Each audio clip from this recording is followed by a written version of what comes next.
Yeah. Well, hello everybody. This is very cool. This is the first time I've done this, and I'm doing it with Sean. So I'll either do that or that to show Sean, depending on what you can see.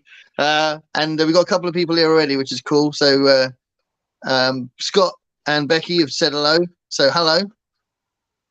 And hello everybody.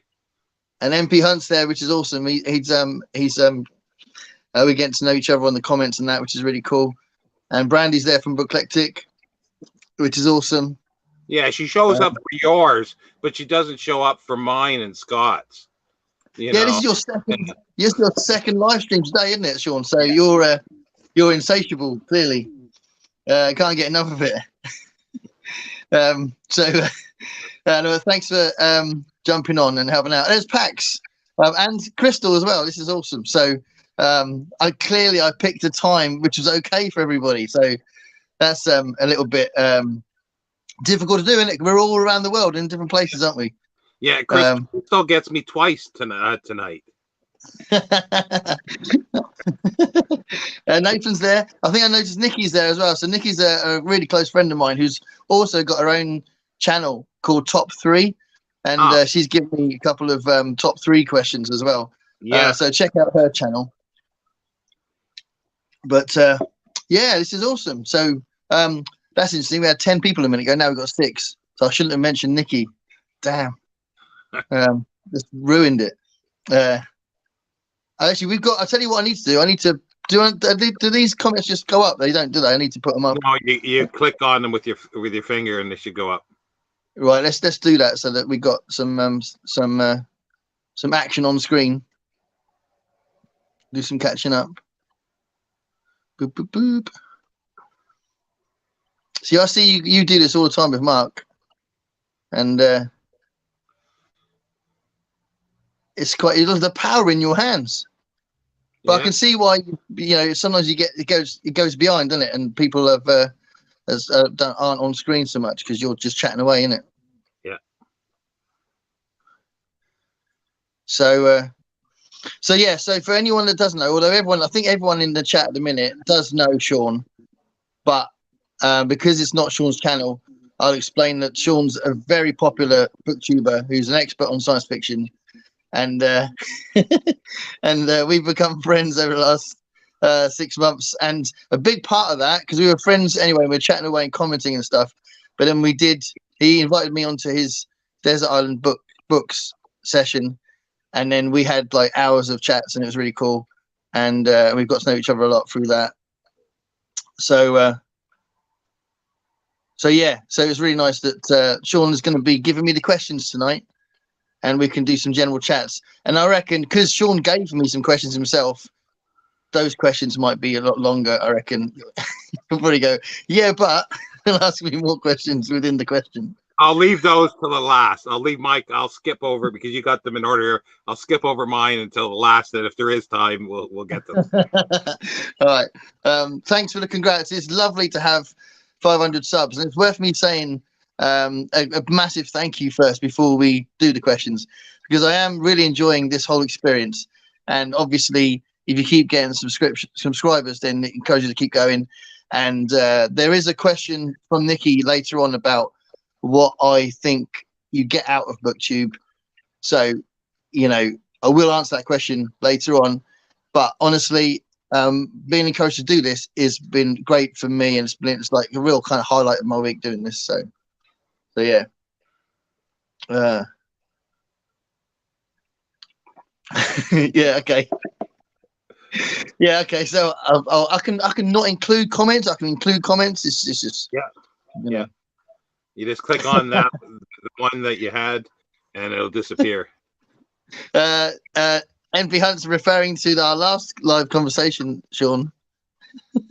I don't know what he's talking. I really don't know what he's talking about. I have no memory. Do you have memory of that, Gareth? I don't know. It was an alternate dimension. That's what it was. It was an alternate dimension. Let's just put it down. There's Steph. Steph's here. That's cool. I'll just highlight Steph as well. Hello. Hi, thanks for popping in. Yeah, this is great. We got a bunch of people here. I'll keep that as the lowest one so we can see if anyone else come up. Yeah, I mean, I don't actually think there's many questions about science fiction. I think a lot of it's either teaching or music, which is kind of interesting. It is. I mean, it takes up a lot of my life, so that makes sense. Yeah, go on. I was going to say the very first one is definitely about music. It's about a Jackson Browne song, and I didn't know you did that as a cover. But we'll get. Is that the one? Is that the one about cats? No. So hold on, I'm just missing some here. We got message from so that's Jim from California. Hi Jim, that is awesome that you're here. So we've got someone from California. I mean, I think a lot of people here are going to be Americans, aren't they? But so this is a guy that I became friends with, and he was like our sort of companion in our trip to LA when we went to LA. Okay. And he's an absolutely lovely guy. I miss you, mate. I know you've been ill lately, so I'm glad that you said that your last post you were recovering a bit, which is fantastic. Because it's not nice what you've been through. So yeah. I know you can't necessarily speak on here much. You just do a brief comment, but it's really good to see you. And you'll like one of the answers I'm going to give later on. You'll definitely relate to one of the answers because I've looked at the questions and I have planned some of the answers. Some of them I'm going to just riff a little bit, but some of them I have had to think about them because some of them are quite difficult. Some of the questions are really hard.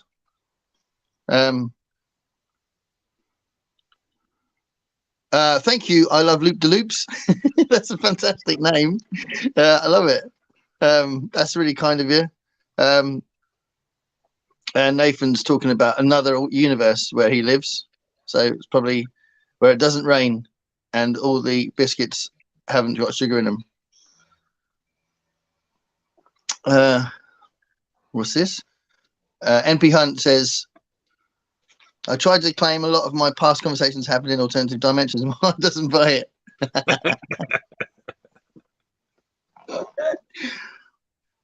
Why do wives have to be so grounded? Do you know what I mean? You'll have this lovely flight of fancy, and they go, "Well, that's not true, is it? It's just not fair, is it?" Yes, Pax. Is it okay to say it, Pax? I don't know if it's supposed to be a surprise or not, but my band is doing something with Pax, which is really cool because that's kind of like a remote long distance thing. So I'll just put that comment up. Yeah, that's going to be really awesome. So. Yeah, that would be really, really cool. And then the comments come in like thick and fast, aren't they? We're not going to get to our questions. So thank you, Clouds. Good evening. How are you both doing? Yeah, we're good. I'm good anyway. You good, Sean? Yeah, good. Yeah, thanks. We're not addicted to guns and burgers. No, we're certainly not addicted to guns. We've got talking about burgers. We've got a local burger van on the hill, just at the top of Portsmouth, called Monster Mix, and I think that's the most popular food place in the area. Everyone loves Monster Mix. And then I love Loop Loop says I'm from a small area no one knows, and it's called Sugma. Awesome. I'm gonna look that up. I wonder where that is. Do you know where that is, John? No. That's cool. Wow. Coasters for Life asks, what's your favorite roller coaster? I've got to say, I can't handle roller coasters. I'm too scared. I don't know. I haven't been on a roller coaster for 40 years. So I don't know if there were names of them. No, it makes me want to vomit being on a roller coaster, and I get really like stressed. So yeah, I can't handle them. Well, I remember the first one I was on, and probably the last, was Canada's Wonderland. I think that was when it first opened. I had free tickets north of Toronto, and that's the first and only time. So that's 40 years, a good 40 years. Wow. Because how long have you been in the UK, Sean? No, I've been here since 2005. 2005. So Long time though. Yeah. Yeah. So Jim says that he's doing well, which is good. Yeah, I do want to come back to LA. That was an awesome time. We had 6 days, and it was all about a trip to see Oingo Boingo. So we've got a shared love of Oingo Boingo, who I will be mentioning later. And it was a trip to hopefully see them. And because of the nature of going to America and booking a flight, we had to book it in the hope that they were going to play. It was kind of crazy. It's the most expensive gig I've ever been to, and it could not have been a gig because maybe they weren't even playing. So it was a bit weird, but there we go. They did play, and we got to meet them, and they're just absolutely lovely people. So that was cool. So Coasters for Life says, "Congrats on 500. Thank you so much. Hope you get to 5,000. Wow, that would be good. That's like an extra nought and everything." Sean, you got a fan of your beard. You have got a fantastic beard.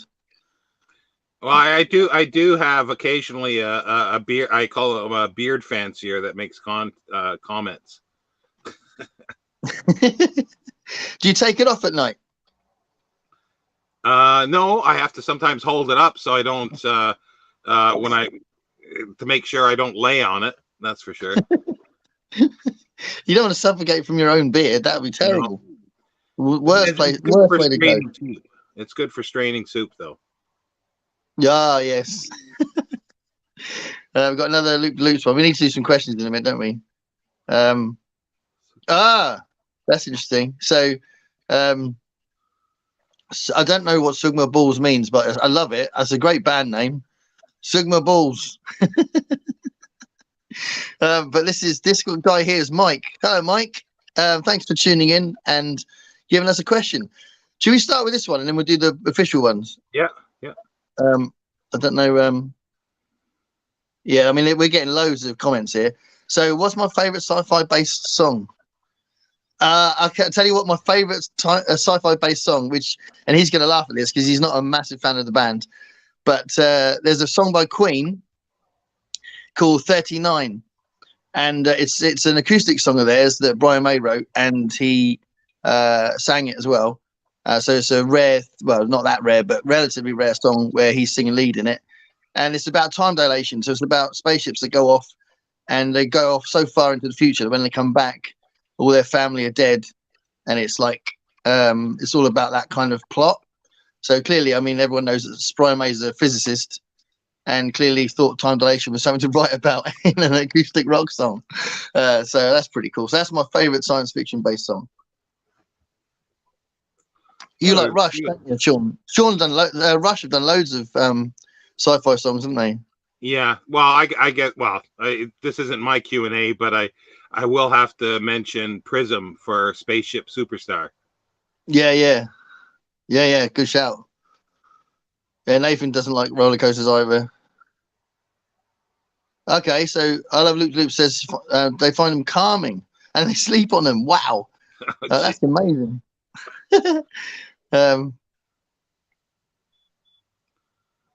Okay, so this is a whole conversation about roller coasters. I didn't expect that. That's cool. hence the name. Well, yeah, exactly. Yeah, so there's definitely a vested interest there, isn't there? Sean, Coasters for Life says you look like Dumbledore. Who's Dumbledore? Is that Richard Griffiths? It's Harry Potter. He's the main kind of like wise wizard that helps Harry Potter.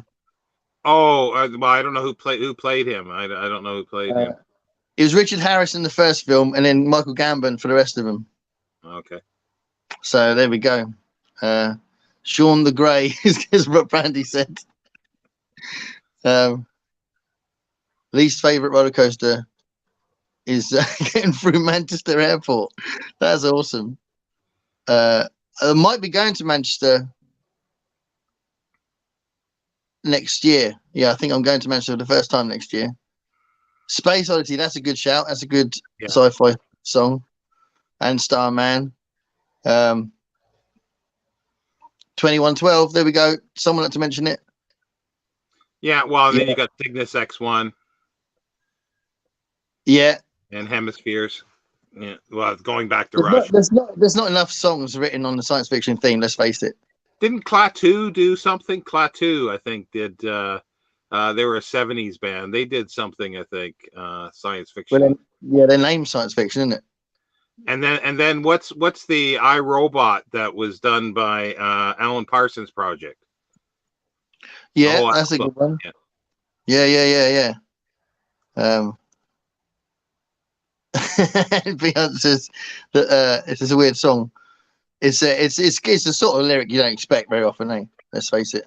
Mrs. Banana Girl. I don't know who that is. So hello, Mrs. Banana Girl. Have you ever heard of the musician called Mike Oxlong? Don't know Mike Oxlong. I'll look it up. Sean is a legend.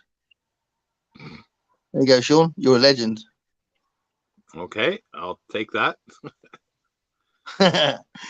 What's your most controversial opinion? Oh my God, that's a bit heavy. What's my most controversial opinion? I don't know. I have to think about that, and maybe I'll end with it. We'll come back to that. Yes, that'd be really cool to actually meet you in person, MP Hunt. That'd be awesome. We need to do that. Right, let's do some questions. So, do you want to go on to the questions I sent you that I've collated from the videos? Yeah, well, that's why this one, as Dave from Book Blather asked, why doesn't Rosie get more screen time? So I was thinking Rosie by Jackson Browne, but I know it's not Rosie. But did you meet her at the load-in at the dock where the Rosie is there, and Rosie's my cat, and basically she's pretty ignorant. That's why she doesn't get a lot of screen time. She's not interested in humans. She wasn't. She has got more interested. So she spent most of her life. She's quite old now. She spent most of her life quite aloof, but she's got quite interested in us now. So that is actually why she's appearing in the videos more, because she can get up to this sort of height. Dogs don't do that so much. So they're normally around my feet. So the dogs are around a lot, but they're normally at my feet. But yeah, she's become a little bit more sociable. So that's why she has had a little bit more screen time recently, but she would have more if she wasn't so aloof. So I love that word. There's also just a nice thing saying aloof. She might want her own channel at some point, so you have to be careful. Yeah, like Watson for MJ. Yeah, do you want to keep going and then we'll get to these other ones in a minute? Yeah, Mark, I think this is Mark at Book Time with Elvis. Ask, what made you go into teaching? Good question, Mark. It was almost an accident. So I had spent 15 years working in record shops. So that was what I was kind of used to doing. And then I had to find something else because literally we were sort of living hand to mouth. We were kind of getting groceries on credit card and stuff like that. And I had to figure out something to get more money. And I just thought, well, my instinct was to go back to education and get a degree and then figure out what I'd do after that. And in that process, while I was doing that, I did a history course, and that history teacher got me really into history because he was such a good teacher and got me like kind of sort of passionate about the subject because he was. So then I ended up training to be a history teacher. So it was really because of that. It's because of that history teacher, really, because I wasn't sure what I wanted to do with it. And then I thought, yeah, I can do that. And then and I don't think I'd still be doing it now because I've been teaching now for 15 years. And I don't think I'd still be doing it if I hadn't turned into a music teacher because I love teaching music. So that ended up being what I did. But it was kind of an accident. Did you already have a band? Were you already playing music before you did all that? Yeah. Yeah. So I've been playing music since I was a teenager. So I'd already had a lot of 20 years of experience or whatever on the circuit and learning all these different skills that were in the BTEC that was on offer at the college I work with at now. And basically one of my friends just told me about the job going there as a music teacher. And it was just an ideal course for me to teach, really. So even though my degree is in history, my experience is in music. So that's what I use to teach it. So here we go. Mark asks an additional question. Has a student ever introduced you to an author? I do get into conversations about reading and authors to my students, because I always like it if they do read. They tend to read a lot of YA stuff, and I don't read a lot of YA things. I did get into a really cool conversation once about the Witcher series, because I didn't know about the Witcher series during this conversation, and it kind of basically put those books on my radar, and then I kind of hunted down the first book and read the first book. I didn't really like it a lot, but I'll never say never. It doesn't mean I won't read the rest of them, but I wasn't massively like desperate to read the rest of them. But it was a really cool conversation, and he was basing his love of The Witcher from the game, because it was a game first, I think. Was it game first, or was it books and then the game? Don't know. Brandy will know. She'll probably put a comment up. She'll know. Yeah, she'll know. Yeah, go on. And I think this other one is Mark's as well, but it's what's the best music bio/memoir? I've got books for that. So as I said, I had done some planning, and I've got some awesome books. So arguably my favorite all-time band is XTC, and this is a really good book, Songs and Stories, and it's every song that they've ever recorded broken down to how they recorded it, and some of the details about the songs. It's a really good book. I don't know how available it is now, because a lot of these books end up not being in print for very long. But if you're a fan of XTC, definitely look out for it. And there's another one actually about them called The Complicated Game, which is really good. But yeah, Songs and Stories, XTC is really good. And then I've got two more I was going to mention. So anyone who knows anything about music knows why the Beatles are so important. And this book, Revolution in the Head, is really good, because again, it breaks down every single track and how they were recorded, which contributions each member made, some controversies with some of the songs, if there were any, that kind of thing. So Revolution in the Head is really good. And it's a chance for me also to mention this book. So this is a book about Prince, and the day I was there, and these are lots of basic anecdotes from different people that have seen him over the years, and this is written by my wife. So this is actually written by the lady that's upstairs, possibly watching this. I don't know if she's watching this or not, but this is a really good book, really, really good book. And you really get insight into what he was like as a performer through the eyes of the people that have seen him. So that's my 3 books I'm answering that question with. Okay. Pax Panic asks, what's the best part of teaching? I just accidentally there's so many messages. It's thrown me completely. Hold on, I'll go back to that one. I think that's where we were. Best part of teaching, the students, and teaching music, the music they create, and some of the ways they get turned on to certain music, or get turned on to different ways of playing something, that when they connect something, or they just get better, all those different things. Some of the great performances they do when they're buzzing after their first ever gig, those kind of things. That's kind of the best part of teaching for me, because I think even if you weren't teaching music, you'd probably say the students, because they're really the reason why you're there, and they're usually the good bit, really, even though obviously they can be the hard bit. They can be the pain, but they are the good bit. Do you know what I mean? Because even regardless of what you get, they are going to be the bit that keeps you thinking, yeah, this is worth doing. Okay. Nathan from the Rambling Reviewer asks, I think this is one of several from Nathan, but they think they're separated. What's the worst part of teaching? The exact same answer. Just rewind and repeat. Yeah, I think the worst part of teaching is like the box ticking. Like sort of forms that you fill in, you don't have to fill in. Meetings you have to go to, and you have to go to them. Emails you got to send, and you have to send them. Like things like that.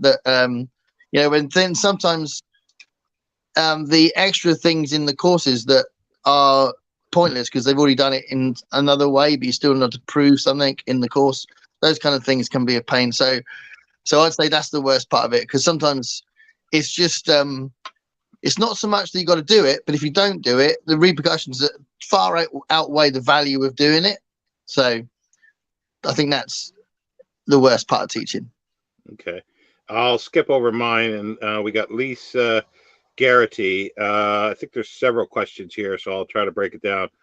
Do you think paper copies of books will become an equivalent vinyl for music, the preferred format for collectors and purists, while everyone else uses an electronic format? I think this is the question that made me think I really need to make sure that it's a reasonable reasonable answer, something that's sensible, that makes sense. I don't think digital reading is going to completely take over. I really don't. I think people do value books. They do value the physical embodiment of a piece of entertainment, and I even think that the digital audio thing has clearly dominated the last sort of 10-15 years with streaming services. But vinyl's come back, CDs are coming back, even cassettes have come back recently, and people do value that physical thing. So they're not going to physical media in music is not going to be the same as it was, but it's not going to be completely killed off. And I think that's true for books as well. It's even more true for books, I think, because books are a visual thing, whereas with music, because it's an audio entertainment, clearly it's not necessary to have a physical thing. I think people like it, but it's not necessary. But I think with a book, it's got to be the digital thing is a digital version of a physical thing anyway. Do you know what I mean? So I think it's even more likely to survive the seduction of a digital format, you know. And Lisa goes on to say, do you think people will end up losing their book collections as people have lost their music collections due to formats being unsupportable or hosting sites shutting down? I think you might get things like I know I saw a video recently with Michael K. Vaughan saying that because he loves digital formats, he's reducing his collection, so it's only like bare minimum. So his favorite books and his favorite editions of certain books, and I think collectors might do that. But people love collecting, so I think there will still be a proportion of the population that will do that. But yeah, I mean, there will be some people that will literally just go digital. But I don't know how many there'll be. I think every single person I know that reads does both. If they do read digital, they do read physical as well. Do you know anyone that's just reads digital? I don't know anybody just digital. Like some people read mostly, but their favorite books they'll have a copy on hand. Yeah, I think most people, even if it's just their favorite books, they do like having books as well. I think. I mean, I can't get on with digital just simply because it's more screen time. It's more time when you're looking at a screen. So I try and avoid looking at a screen when I can. So that's my thing with the digital format. It's nothing against it. It's just for me, I'd rather not look at a screen. So I have got too many books, though. It's got to be said. So I can see why people would think, well, I can have a lot more room in my house if I don't have thousands of books. I can see the argument. Yeah, and then the other thing is too that I've always found is, like, if somebody likes collectible things, how do you get a collectible first edition, electronic file? And what if you want it signed?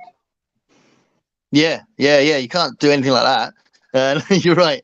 But also I think even though you can see the covers with a digital format, it's not the same as the cover being completely like in your face. The cover is a physical. Yeah. It's more, if it's a painting, it looks more like a painting if it's physical to me. I don't know.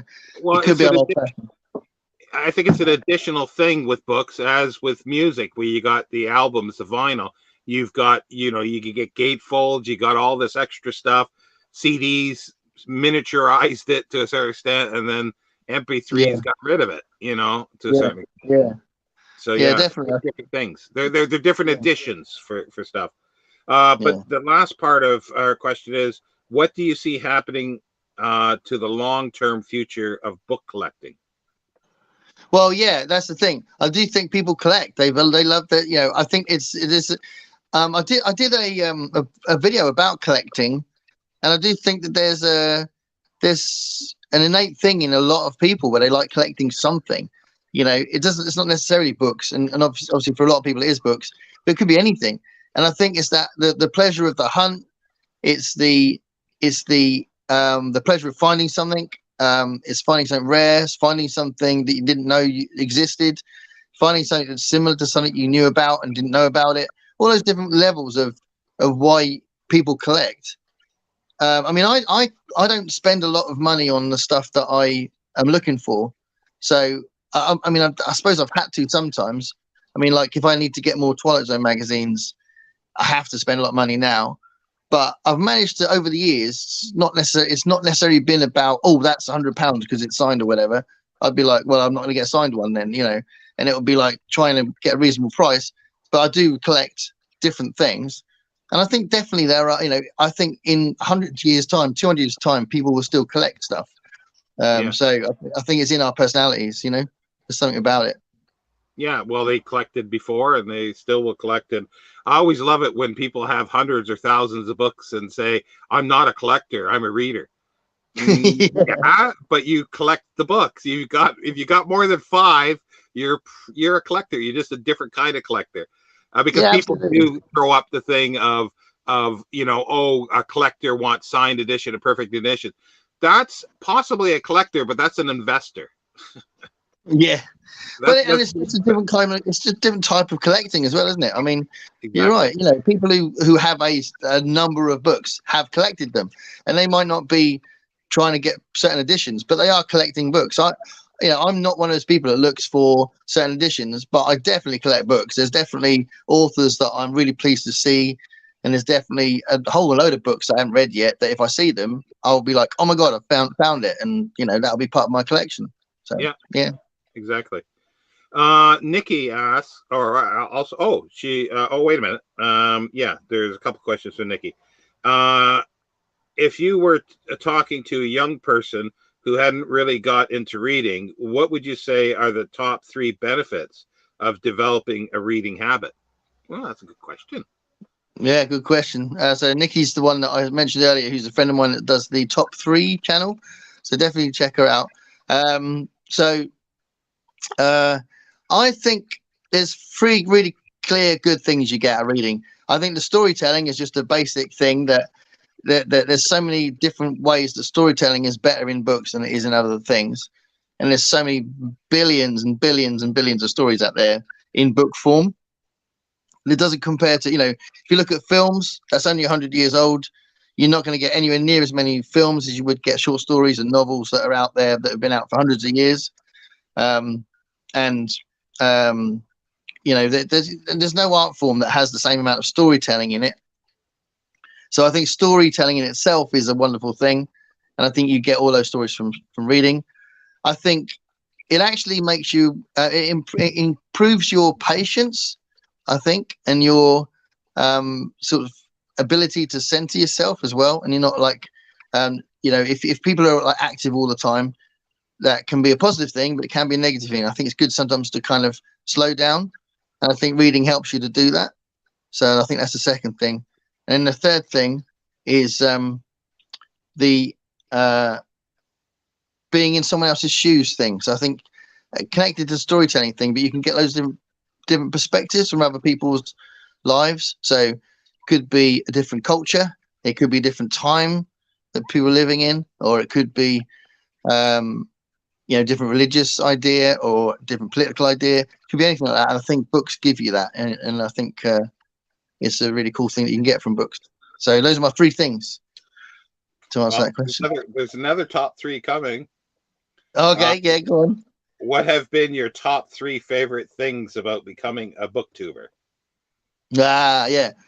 So my first thing, and nod to you, Sean, and loads of people that are in the chat, the friends I've made. So I think everyone would agree that does a BookTube channel, that the that the contact with people that actually become friends is an amazing thing, and it's something that I think surprises everybody. I don't think we necessarily expect it. Do you know what I mean? It's like expect an occasional comment, but you know, I mean, me and you know each other quite well, I think now, and I think that's true for a lot of the people in the chat with me as well, and I think that's really good. So that's the first thing, that the friends that you make is really good, and all based around your reading, which is nice. Also, the books I've discovered. So I've discovered a lot of books from different booktubers, and I'm actually definitely going to do a video in the new year, which will be about books I've discovered and read thanks to recommendations from booktubers. So I think that'd be a nice video to do. So whether it'll be a top 10 or top 20 or something, I don't know, but it'll give me a chance to shout out lots of booktubers as well. But there's definitely loads of examples of books that I hadn't heard of, that when someone had reviewed it on the channel, I was like, oh, cool, I'll get that, you know, and that can increase my reading. And then the other thing is the way it's made me steer my reading and kind of expand on the reading a little bit and challenge myself a bit. So in some ways, I'm definitely reading more classics than I used to. So like, for example, you know, like I don't mean science fiction classics. I mean in general, sort of things that, I mean, I haven't read it yet, but I've got the Devil and Margarita to read. And I don't know if I'd have read that before BookTube. I don't know. But things like that I'm reading. And the two challenges I'm about to start, like my Philip K. Dick thing I'm doing in December, I'm going to try and read loads of his stuff. But I would probably do it a lot slower and not do it as a challenge if I wasn't on BookTube. And then when I do my fairy tale deep dive next year, I'm doing this thing about folklore and fairy tales, and that will be for the channel. So I wouldn't have done that if it wasn't for the channel. So I think that's the other thing that it gives you. That it gives you a way of thinking about what you're reading and steer it so you can make interesting videos, hopefully, as well. So I think that's quite a good thing. Cool. And then there's more questions from Nathan. Okay. Well, actually, there's several because he puts a lot in one sentence or two. Do you have any role models or special inspirations in your art, music, poetry, fiction? So let's start with art. My art. Well, I don't. Well, actually, funnily enough, I was going to say I'm not an artist, but I am a very bad amateurish cartoonist, and I do so. And I love cartoonist books and people like Gary Larson and Dan Ferraro. Probably more of an influence on my actual favorite, Charles Addams. I don't draw like Charles Addams. So actually I do try and draw cartoons. But I don't normally show them to anyone. But yeah, so I have got some interest in that as an active person as well. So yeah, okay. And then what else is it? Art and music. Music, yeah. Music. I'll throw some names out there because then I don't know if it'll mean much to people. So people like Michael Hedges, Bruce Cockburn, Canadian songwriter, and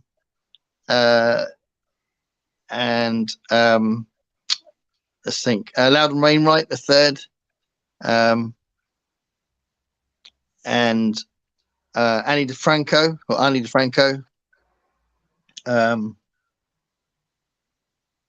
Crosby, Stills and Nash, Paul Simon, people like that. Simon and Garfunkel, that kind of thing. Everly Brothers, they're kind of inspirations for me, role models. Okay, poetry. I can't say Kate Bush because she's a genius. I can never be Kate Bush's genius, but sorry, carry on. Yeah, no, I was waiting for Kate Bush, but I thought you finished. But yes, you will be mentioned in a minute, but not for that one. Poetry. Poetry. Well, actually, you won't like this, but probably Charles Bukowski. So I don't think my poetry is like his, but him and there's three probably, him, Roger McGough, and Brian Patton. Those three poets made me kind of turn on to poetry in a way that I thought it was more of an academic kind of schooly thing until I found those poets and realized that it can be quite contemporary and can be quite unexpected and challenging as well. So I quite like the way that they rewrite the rules on poetry a bit. So yeah, I've got some for that. Yeah. Okay, and then fiction. Fiction. Okay, I'll throw a few names out there. So Ray Bradbury and Richard Matheson and Harry Harrison and Robert Sheckley, Douglas Adams. Those kind of people, I guess. I try and write humorous science fiction, and there's not a lot of those around. So that's probably why Robert Sheckley's in there, because he's quite funny. Okay, and Nathan goes on to ask, when you were growing up, what were some of your other careers you considered? I'll tell you one big thing. When I was doing A levels, and I was at college. Weirdly, I was in the college that I now teach at, so that's kind of quite funny. But I wanted to be an actor, and I was all about theatre studies, and I was in lots of productions, and I wanted to be an actor. So I would have pursued that had things gone a different way at the end of my college life. But that was what I really wanted to do. I wanted to be an actor. So there we go. Never happened. Okay, and I think Nathan leaves off with favorite sweet. Favorite sweet, chocolate limes. There you go. Chocolate limes, they're awesome. Kev asks, where do you keep all of your books? If Kev's here, that's awesome, and I really miss you, mate. If you are watching, and if you asked the question, you clearly should be watching. Although that's just weird if you're not watching. But hope you're all right, and you're managing some free time, because I know you were struggling with that. Where are my books? My books are in several places. I've got boxes and boxes in my loft, like loads and loads of boxes in my loft. I've got some over there by my computer, which are the kind of ones I'm immediately reading. And I've got some on one side of my bedroom, which is like a big bookcase, and then some other books next to it, which again are the immediate ones, if you like, and the ones I've just bought. So yeah, loads and loads in the loft, and some in 2 different rooms. Another question from Pax Panic. What is a book you wish the whole world would read? Okay. I remember seeing that question. I think it's a really difficult one, because anything that you think you've been educated by and it's really kind of changed your life in a kind of a good, positive way, you want to include in the answer, don't you? But I'm going to, to answer the question, to be very convenient with it, I'm going to pick one book. So I'm going to pick In the Shadow of Man by Jane Goodall. Wow. I think she was, she's an amazing woman, and it's such an important book. And for me, it's such an important thing to consider the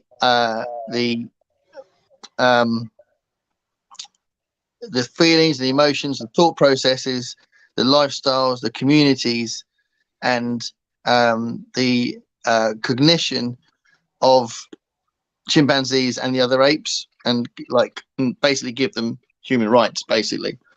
And those kind of people like Jane Goodall help that whole thing move along, I think, to in a good way. And I think she was amazing, and she is amazing. She's still doing a lot of work, isn't she? She's doing a lot, sort of backing up the environmentalists at the moment as well.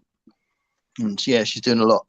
So Jane Goodall, yes. No, I'm surprised to see that.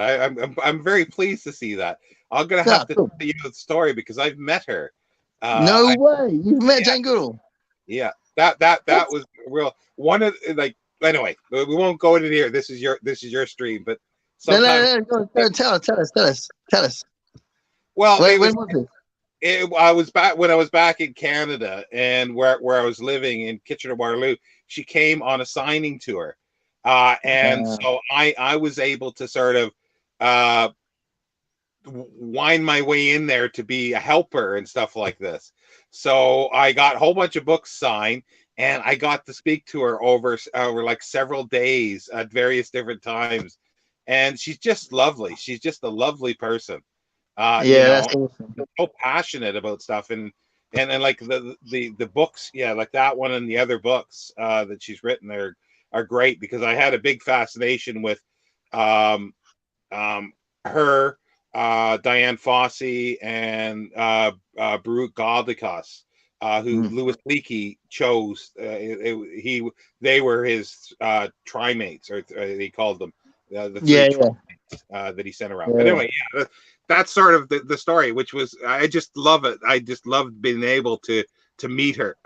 That was great. That's awesome. Yeah, absolutely. That's the sort of person you want to meet. That's brilliant. Yeah.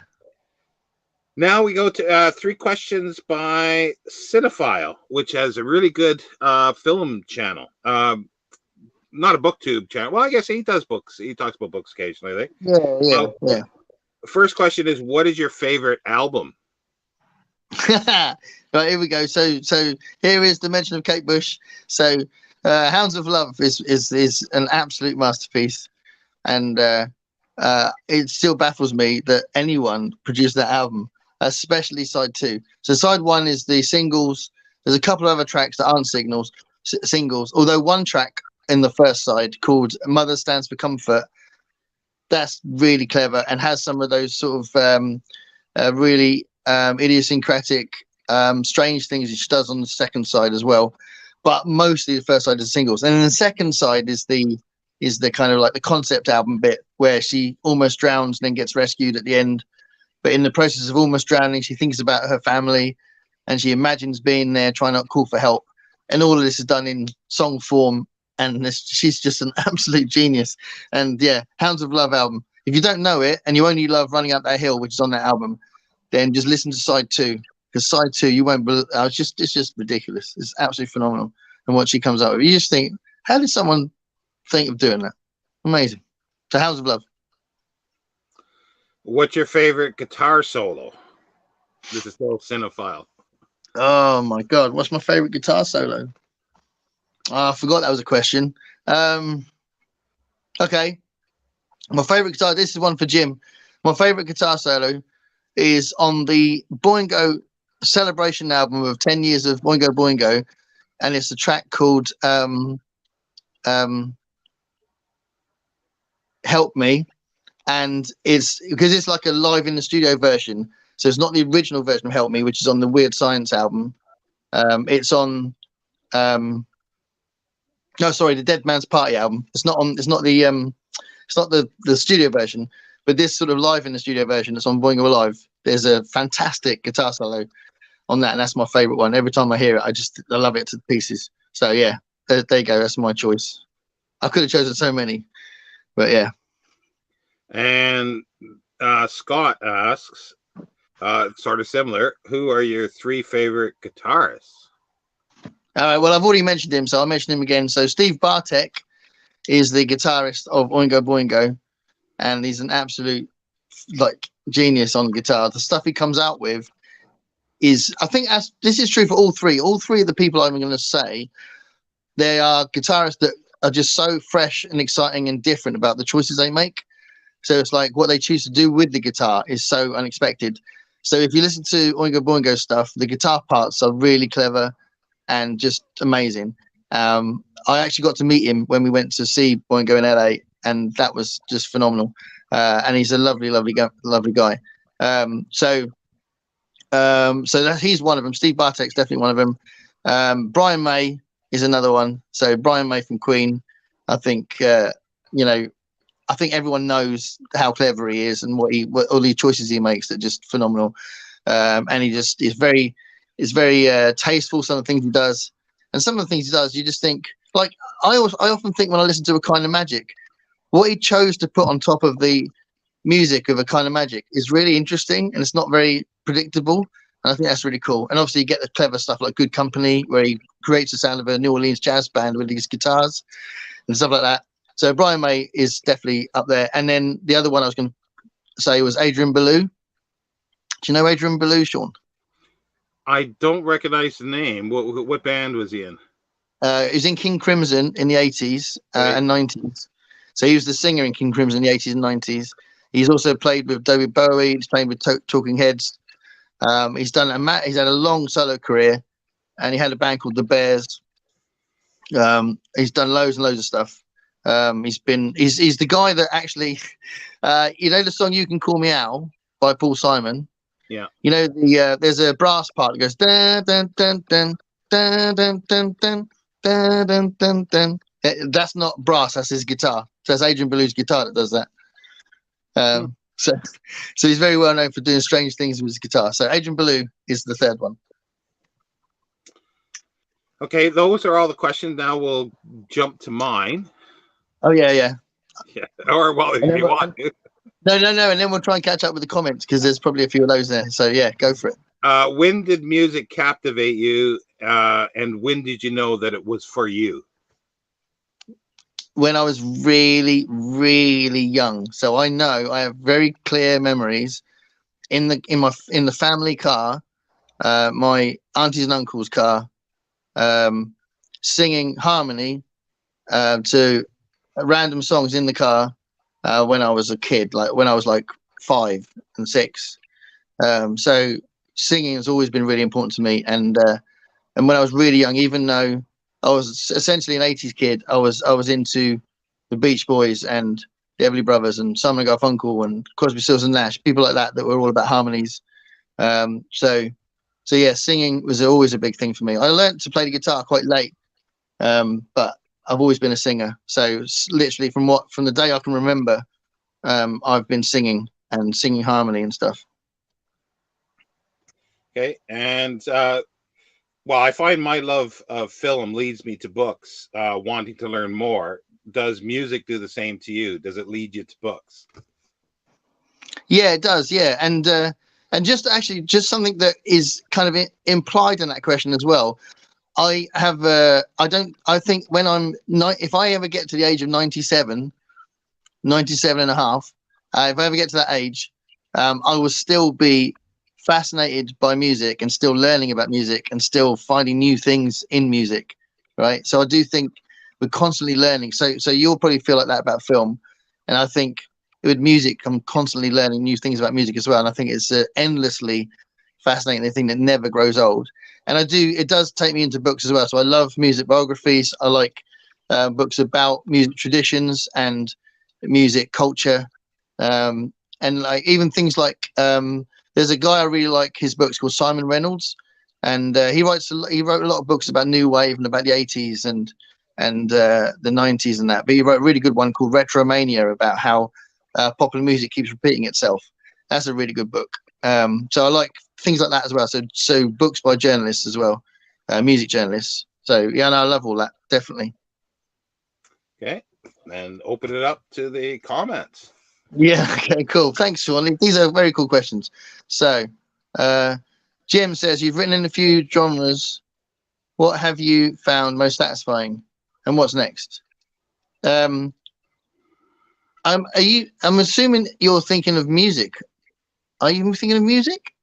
I've only really written science fiction in my poetry as well. So yeah, I've written, and I am writing another poetry book. But I am also planning to write a sequel to the last novel I wrote as well. But I need to read the last one again to make sure I'm all on point with it. I mean, music-wise, I still want to be I want Bemis to be quite varied. So I think what's next would be whatever comes out. And I know our next album has got loads going on. There's a couple of funky tracks on it. The new single is very 60s sounding. There's some really quiet acoustic tracks on it as well. So I always want to be quite varied. But yeah, so fiction-wise, I'm probably going to stick to science fiction, I would have thought. But I have got some more poetry coming. And with music, I want to keep it varied. So whatever comes out, I guess. I hope that answers your question, Jim. Mrs. Banana Girl says, think of what that name sounds like. Oh. Okay. Yeah. It's just it's a Simpsons joke.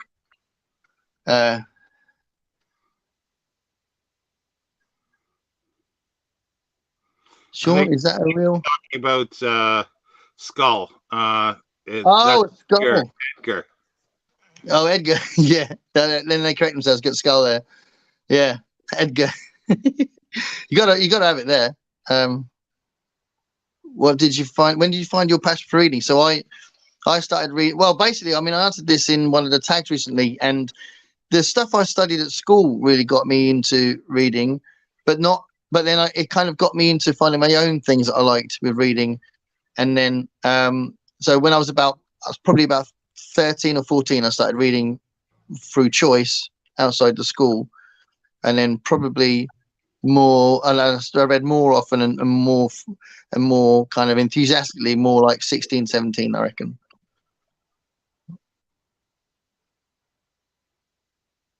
Yeah, Rosie is very cute, but she's also ferocious.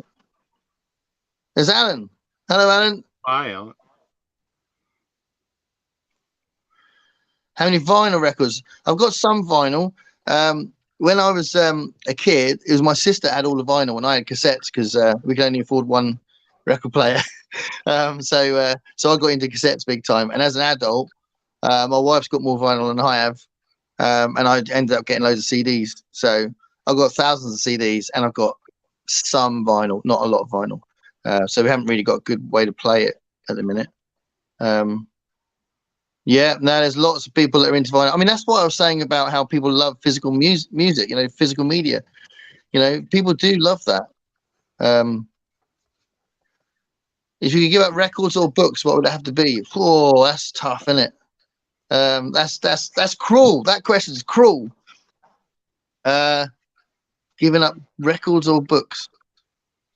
I think you sort of answered that, didn't you, before by saying that you could listen to stuff on a digital format for records, but there's something a little more for books.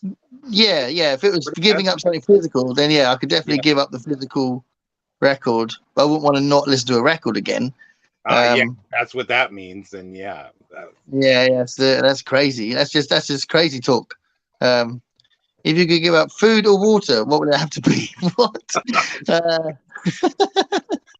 Well, I'll tell you what. If giving up water meant giving up tea, then I couldn't do that because I live on tea, so that's not going to happen. Ligma has that. Yeah. Just keep on going. Yeah. I wouldn't give up. I don't do those things. So it was. So Brandon says it was the books first. Told you she'd know. Yeah. Oh, this is Gavin. Hello, Gavin. So Gav's a really close friend of mine who's a professional musician and does great stuff, and promoter and sound engineer, does all sorts of things, and it's really good to see Gav. So thanks for popping in, Gav, and thank you, Ghosters for Life. That's really nice of you to say. And I love Loop de Loops. If you go onto Amazon, you can get it. I don't know where else it's available. It's published legitimately, so it's not just Amazon. But have a look. It's called the Day I Was There. Prince the Day I Was There. Anyway, but thanks for saying. Well, it's true. It's true. I am Nathan. I'm definitely there for the students, and they know that. You know, I get on well with the students. Miles Davis for me. John Coltrane, you got to be in the right mood, I think. And Miles Davis. I mean, John Coltrane has done some amazing things. Love Supreme's a great album. There's some of the early stuff that's really good, but Miles Davis, I think I'd probably gravitate towards him more. I didn't expect a jazz question. Oh my God! If I can only watch one Jim Henson movie again, what are you doing? It'll be Labyrinth. It'll be Labyrinth, and I apologize to Uncle Jim for not watching anything else. Can't believe you just asked that. Not Farscape, the Peacekeeper War. It's got to be Labyrinth. I love Farscape to pieces, but Labyrinth, there's something very special about Labyrinth. Nice question now. Yeah. Okay. Oh, this is one of my students. What?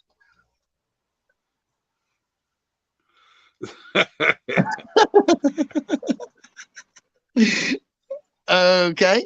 I'm going to find out who that is. No, I won't be able to find out who that is. They won't comment. Okay. Thanks for that, whoever that is. Yeah, well done. Yeah. You have shiny glasses, Sean? I think it's just the lights where I'm sitting, I suppose. Yeah. Someone's just said, well, it's one of my students. It's this student, isn't it? The only reason I buy books is for firewood. Well, you'll hear me. If I find out who you are, then you can hear me rant about how great books are to you.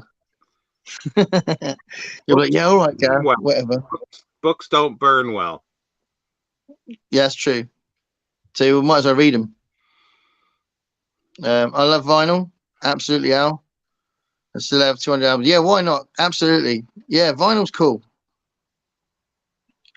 Here we go. So I tried going 100% digital, but then started collecting books again. Well, yeah, because it's great. They're just lovely things. And the older books, they smell nice as well. Yeah. Actually, new books smell nice as well. So yeah, we like. I mean, I would say there is an argument, as far as the environment goes. I think that's a good argument against books. That it's better for the environment if you go digital. But then, that's a different thing. But that is a legit one, I think. Yeah. Is that another one of your students? It might be. I don't know. And Nikki says, great answer. Check out her channel. Hi, Nikki. I will. The connections. Yeah, absolutely. Yeah. Yeah. So you're talking about the teaching again, I think. Oh, no, it's talking about BookTube. Absolutely. Yeah. The connections on BookTube and the friendships. Yeah. Well, Nathan, getting to know you has been awesome as well in our chats for the New Worlds November. How wonderful has New Worlds November been, Sean? It's been awesome, hasn't it? It has been, yeah. The Voxer group has just been insane. It's as simple as that. You get up next day with 200 messages. It's ridiculous. So I can't always get back to the original ones, but it's just awesome, isn't it? And we are genuinely getting to know each other, aren't we? Which is great, isn't it? Yep.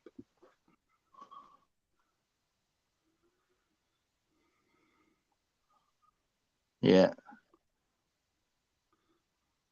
Yeah, Nathan's going to be looking at Philip K. Dick as well, which is cool. Yeah, I'm going to announce that fairy tale one later. Obviously, can't announce everything at once, but I'm looking forward to that. And I've got a bunch of books I'll be covering, and it'll take me more than a year to do that. So I'm looking forward to really going through as much of the world as I can. Valis, that's on my list, I think. I haven't read Valis yet. So here we go. This is for both of us. Best short story writer. You want to go for Simak? Well, he's not, but I can't answer that one. I mean, my favorite short story writer out of those three, I guess. So Wells, Doyle, out of those. Ellison. Yeah. Oh, well, Harlan Ellison for me, because Wells, I love his novels, and I've read. I mean, Country of the Blind is a great short story, but I haven't read that many other short stories, so I don't know. But I can't imagine they're quite as challenging and kind of in your face and energetic and lively and full on as Harlan Ellison stuff. I think he's a real one-off. I love that his writing. You know, if I met him, I'd probably be quite intimidated because he's a bit odd, wasn't he? But I think his writing. To be honest, I think that's why he writes like he does. Do you know what I mean? Yeah, it was very abrasive, but I think like a lot of that was for the camera as well, and for effect. I think. Yeah, because a lot of people that knew him personally said he was quite nice, weren't they? Yeah. So yeah, you're right. I think that was, but then I suppose that would also be true for the writing because that's public as well. So I think that is why he had that kind of abrasiveness in the writing. You can definitely hear his voice when you're reading it. Arthur Conan Doyle, I've read hardly anything. I've only read, what have I read? I've only read The Lost World. That's it. That's the only thing I've read. So I've got 2 Sherlock Holmes books, and I will get to them at some point, but I haven't read them yet. Yeah, for me, I like all 3, but I think Doyle would come out on top for the Sherlock Holmes stories. I can reread them endlessly. Wells, I really love his stuff in the short stories, but sometimes he's a bit tedious, but I read him for different reasons. And Allison, I've actually not read everything by Allison, but I've read a lot of him, and I do like his stuff. And the Simak would obviously be out of the four if we had the four. Well, I think we both agree that Ray Bradbury is amazing, wouldn't we? Yeah. So he's got to be in there, isn't he? And Alan's agreeing with Pax, probably on the connections with booktubers. I think that was what that was. Becky, it's going to be a whole load of videos. So I'm going to be looking at the Arabian Nights. I'm going to look at Scottish fairy tales. I'm going to be looking at Jewish fairy tales. Got a massive book about that. I'm going to be looking at the Grimm fairy tales, Aesop's fables, Japanese fairy tales, the monkey folklore as well from China, all sorts of things like that. So it's going to take me a long time. So I can't wait. So that's going to be something I'll be doing in next year. So it'll be more than one video. Are you going to do? Sorry, did you say African fairy tales? Like I am going to cover Africa as well. I haven't got the books yet, but I'm going to cover Africa. That's one area I need to get stuff for, but I am going to do it. Yeah, definitely. Penguin there's a couple Goodwood penguins. I might be interested in joining you on the African one. Depends on when you go around for that part. Well, I'll probably announce I'm going to as I do it, so you'll be able to get some notice that it will be happening. So that'd be cool. Book? Don't know what that means. Oh, here we go. What do I think of the lyrics of REM? Idlewild. I don't know what their lyrics are like, but they're a good band. Airborne Toxic Event, don't know them at all, so I'll look into those. Grandaddy, I like the songs, but I haven't noticed the lyrics. Mazzy Star, I like the songs, but I haven't noticed the lyrics. REM, I'm a bit of a passionate lover of REM. They're one of my favorites. They're one of my biggest influences as well. So I really love REM. And I think Michael Stipe's lyrics are very interesting because he is deliberately obtuse. He doesn't like to be too obvious with his lyrics in a big way. And some of his lyrics are amazing and some of it is pretty random. So as far as lyrics go, he's not one of my favorite lyricists, but I love their music so much. I couldn't love their music more. You know, they are definitely one of my favorite bands, REM. What about you, Sean? Do you know those guys? Yeah, I don't know Idlewild or Airborne Toxic Event.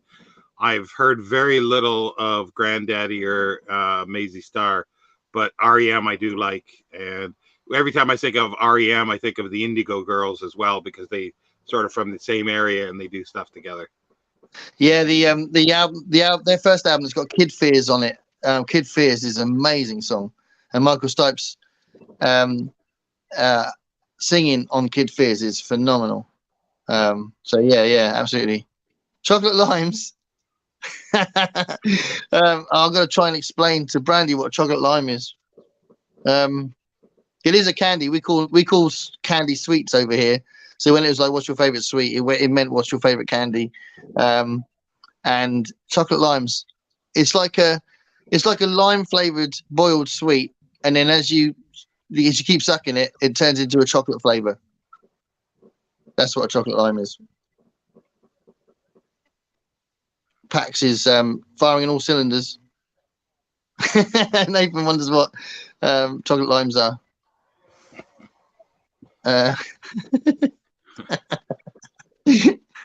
It's nothing. It's not like heavy drugs. It's nothing like that. What's the most unusual animal that you'd love to have as a pet? A wombat. I'd love to have a wombat. They are so cute, and I imagine they'd be awesome. But I don't know because I could be completely. They might be like vicious bastards, and I might not even realize it. But they look really cute. The Tasmanian devil. We're in the same area. Let's go Tasmanian devil. Tasmanian devil. There's Mo Vaughan. Look at that. Hey, the man himself. Very cool that you're here, Mike. Just thought I'd hop on. Congratulate you. Thank you so much, Mike. Thank you so much. That means a lot. Your channel is ridiculous. It's you post so much, and everything you post seems to be like you're writing the book on how to be a booktuber. So yeah, thank you. It's nice to have him there, isn't it? Yeah, it's good for him to drop by. NP Hunt says everyone suddenly just marks out for Roger. yeah. So they've noticed Mike in there. I mean, the lady of the manor. Here we go. Right, Jim's back. Jim from California. Yeah, there we go. Yeah, so he knows what I'm talking about. The Boingo track with my favorite guitar solo. It's an amazing guitar solo. And that was awesome. Stevie Ray Vaughan. Yeah, Stevie Ray Vaughan's a great shout. Yeah, amazing guitar. Died too young, right? Very sad that he died so young. I have to say, like Lifeson. Yeah, Alex Lifeson, great guitarist, underrated, I'd say. He's only really rated within people who love Rush. Yeah, but he is a great guitarist, absolutely. Yeah, good shout. Well, even like Neil Peart for drummer, he doesn't usually come up a lot of times, But yeah, it's just they don't for some reason. Anyway. Well, no. The thing about Rush is that all three of them were insane musicians, weren't they? Yeah. So all three of them could be in those lists for those, for bass, drums, and guitar, couldn't they? Yeah. And for lyrics, Neil Peart for lyrics. Yeah. Anyway. Yeah. Really good. Yeah, absolutely. And then Alan says he was lucky enough to see Steve Ray Vaughan. That's awesome. One of the people I really wished I would have seen, but sadly, I think he only came over to this country once, and he died really young. And that's Michael Hedges. If you don't know Michael Hedges' stuff, check him out. He's one of the pioneers of the touch guitar technique, and is such a phenomenal guitarist. But I really wish I'd seen him. Actually, saying that, one of my big regrets is I never saw Warren Zevon. Because I'm a massive Warren Zevon fan. He's one of my favorite songwriters, and he came over at a time when we had no money, and I just rationalized saying that's fine, we can't afford it, I won't go, blah blah blah blah. And then he died, and I'm like, I wonder if I could have afforded it. Could we have somehow managed it? So yeah, it's one of those things. I always regret not seeing Warren Zevon. Jimi Hendrix versus Steve Vai. Oh, Jimi Hendrix. Christ. Steve Vai is great, but Jimi Hendrix had soul. Steve Vai doesn't really have soul. He's got incredible ability, and he's I love seeing him talk about guitar playing, and he can play anything, but he hasn't got soul, I don't think. Brian May is almost underrated for the cleverness of his choices, successful, but doesn't necessarily get the credit. Yeah, I agree with that. I think he's clearly very successful, very famous. People would say they like him just because they like the songs, but I don't know if people realize how unexpected and interesting his choices are. Yeah, well, like you mentioned, Kind of Magic. That whole album is fabulous. Not just because it's a lot of people like it because it's connected to Highlander, but it's just a fabulous album. The whole thing, the sound that's put on that. Yeah, absolutely. So Jim's just seen Adrian Belew. I know he's been doing the Remaining Light show with Jerry Harrison, isn't he? And I've been lucky enough to see Adrian Belew a number of times now. Weirdly, the first time I saw him, I was all excited to see him, and he was playing drums because he can actually play every instrument. And this guy that's in the top 100 guitarist lists, the first time I see him, and he's playing drums. That was when it was half of King Crimson. It was called Project something. I can't remember what it's called, but it was like a side project of King Crimson at the time. It was in the 90s, in the late 90s, I think. And he was playing drums. Whoa, we got loads of messages here, haven't we? Hold on, I need to get back to where we were. So I just pressed the thingy, and then it went flying into the past. There we are. Best lyricist. It is impossible to answer, except that I've already filmed it. I've got scheduled for either the end of December or the beginning of January. I can't remember my top 10 lyricists. So I do actually answer that, and I'm just going to give you a little spoiler and say that Bruce Cockburn. I'm going to say Bruce Cockburn. So if you haven't checked him out, he's an incredible songwriter. He's from Canada.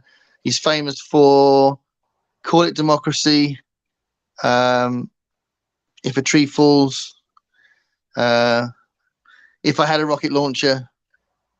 But yeah, Bruce Cockburn, incredible.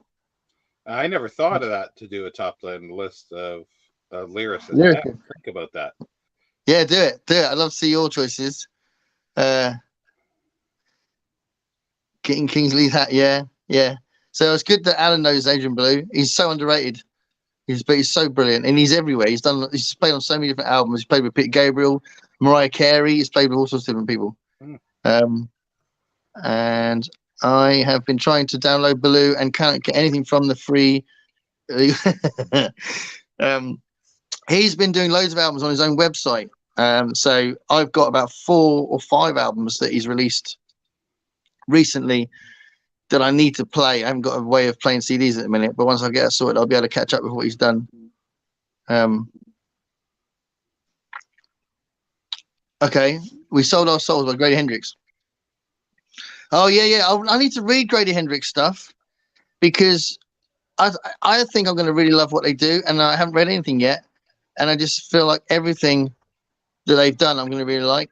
And I love any kind of speculative fiction stuff about bands. I love that. I love anything about bands, really. Good shout. Dylan Thomas on record. That's cool. Yeah, there's Camden, I think, put out some stuff. Or Camdium, or however it's pronounced. Ooh, yeah. Favorite album cover. Wow. Favorite album cover. Oh, Finns. Hello, Finns. I don't know if you're actual Finns that I know. If you're Finns, if this is something to do with Mark, then hello, Mark. Could be someone in my band. I don't know. But either way, favorite album cover. I want to give a proper answer to that. What's my favorite album cover? Oh my god.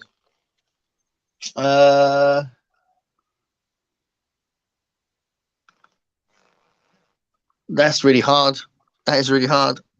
But I want to give an answer. I don't want to just leave that one. Think of science fiction. Think of Queen and the Gatefold. Kelly Freas. It was a cover for Astounding. The News of the World.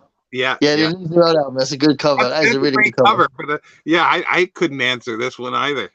Oh my god! Favorite album cover, man.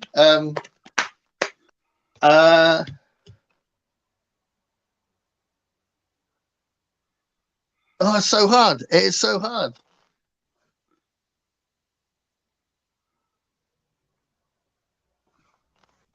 Oh no, that's going to bug me. I want to give a proper answer.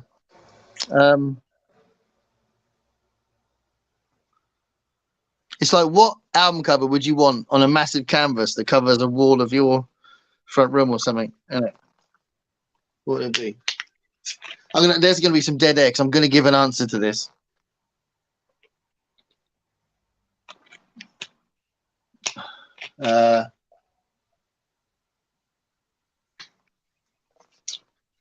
I say that. Am I going to give an answer to this? Trying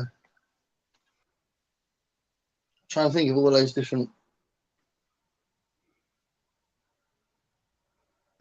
Give me 2 seconds.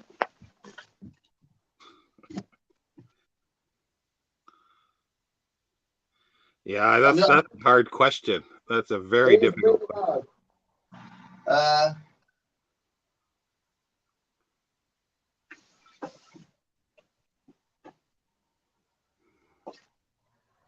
No, I can't just stop the broadcast. So I'm going to go with the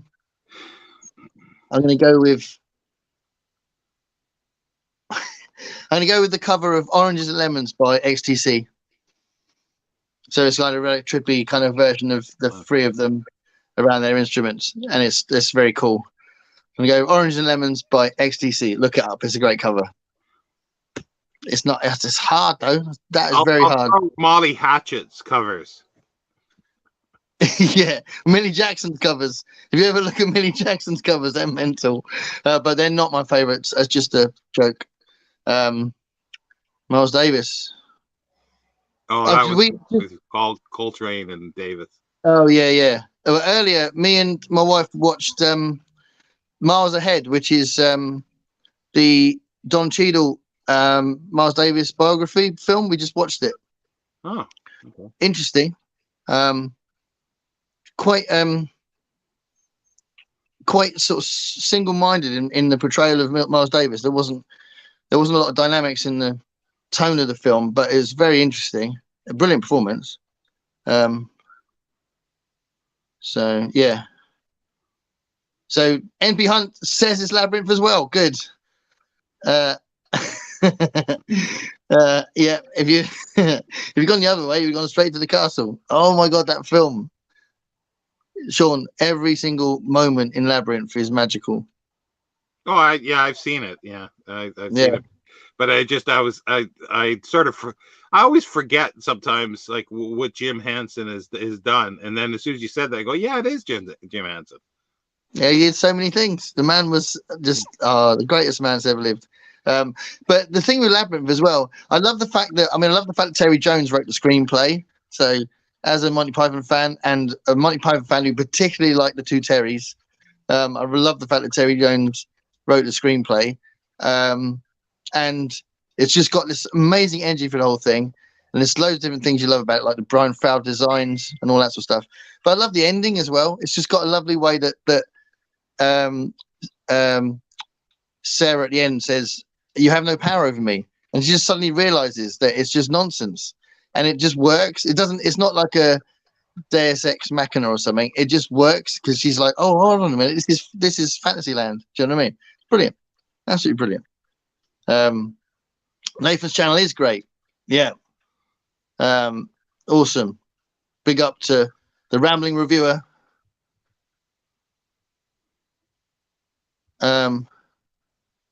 Okay. I think Coasters for Life has got confused and thinks you're actually a wizard.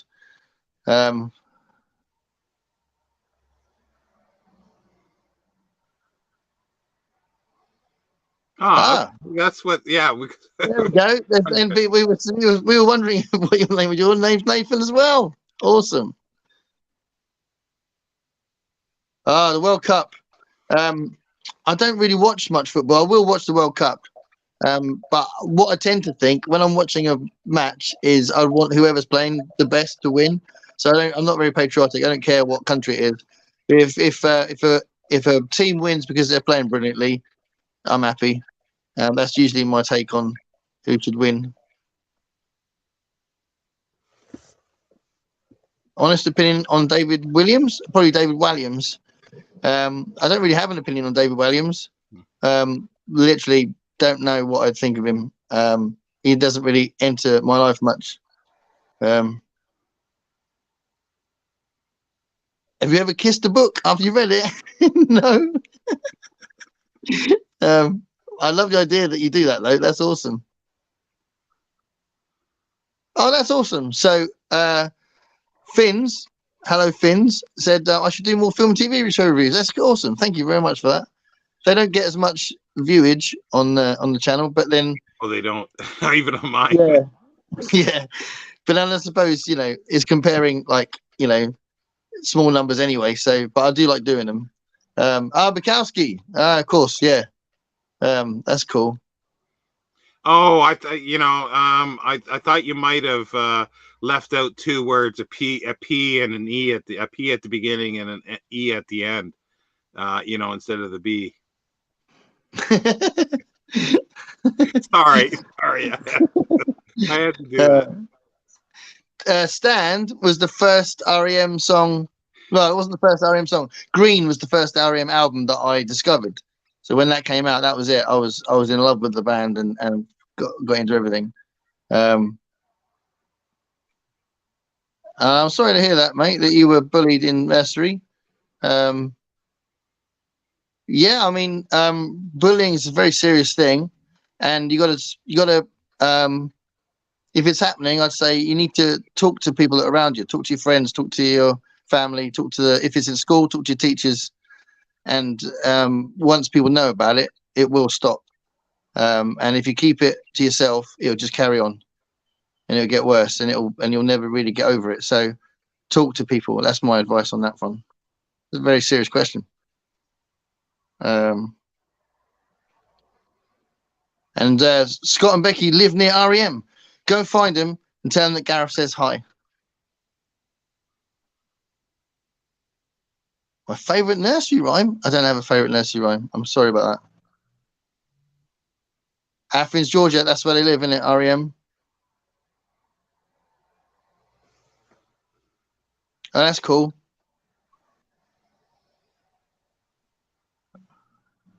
Yeah. I mean, I might not get loads of people watching, but I think it's an interesting thing to do because as a cultural phenomenon, every country has had some kind of folklore or some sort of fairy tale thing. So I think it's an interesting subject because there'll be lots of similarities, I think. So I think that'd be good. Do you know what I mean, Sean? There's lots of similarities in it between different fairy tales, isn't there? Well, I hope you. Well, something Andrew Lang is known for his fairy tale books, but that's not where I know him from. But there's all those fairy tale books. He was a big late 19th, early 20th century, well, very late 19th collector of fairy tales. Right. Yeah, pigs are awesome. So that was probably when I said wombat, because these are people talking while we're doing the questions, isn't it? So chocolate limes. So yeah, so Brandy's she's going to go and order some from some English. Would you rather marry my favorite book? You can't marry a book, mate. I don't know what that's the weirdest question. Or a raven. Okay, yeah, I'd rather marry a raven. There you go. And a giraffe. Giraffes are awesome. And if you're in doubt about how awesome giraffes are, then you need to look up my story, Whatever Happened to Ethel Pinchworthy, because that's why they've written giraffes, because they read my story. Here we go. Clouds has said, as a student, music was never my thing. I never understood it, and my teacher was never supportive. That's a shame. That's cool. That's very nice of you. I wish I had a teacher like me. When I was at school, the music teaching, music education was all about classical music, and I think young people today, it's really good that they've got more courses on popular music. The BTECs are really good because it gives you encouragement and inspiration to actually learn how to play rock music, which is nice. And I didn't have that when I was a kid.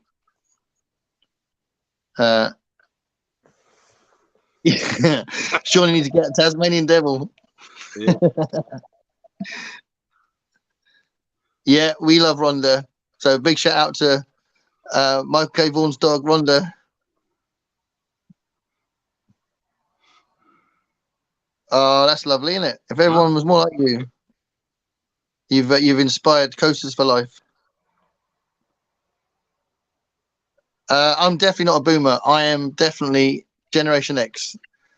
I'm an 80s kid, and to be honest, I find it shocking some of the things my mum says.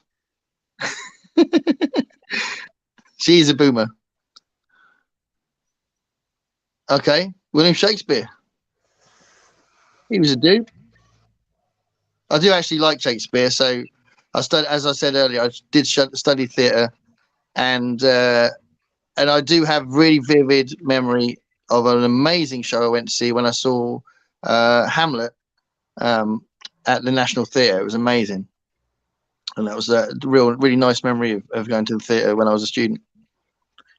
Who's the guy that plays the BFG? Mark Rylance. Mark Rylance was Hamlet. Okay. Well, he was really good. Do you have coloured vinyl records? Yeah, I have got some. But like I said, I haven't got a way of playing vinyl at the moment. So, hey, to boot, awesome. Alan is waving the Warren Zevon flag. Awesome. He was such an amazing man, and it's so weird when he went on to David Letterman to announce that he had cancer and he wasn't going to be around for much longer. No one knew anything about it, and I didn't know anything about it. I was just excited to see him appear on TV, and then he just throws that bombshell. It was just horrific, you know. That was so upsetting. I'll never forget that night when he just threw that out there on David Letterman. What's the most money I've ever paid for a vinyl record? I'll tell you what. I'll answer that question by telling you that when I went to LA, and I found Amoeba Music, which is an amazing shop. It's a huge shop. I spent $500 in that shop. And that's the most I've ever spent in one shop in one go. It was ridiculous. And I was going around. I was going around in this with this basket, and then Dylan, my mate, would walk past me. He had some stuff, and he was like, he'd look over and go, "Are you all right there? You look like you got too much." I go, "No, I'm all right. I'm counting it as I'm going." And then and I'd get another basket, and I'd be walking around with two baskets, and I'd be going, "No, it's all right. I'm counting it as I'm going." But clearly not very well, because when I got to the counter, I was like, "Oh my God, I've spent so much money." But there we are. You got to do it. It was a huge shop, so $500.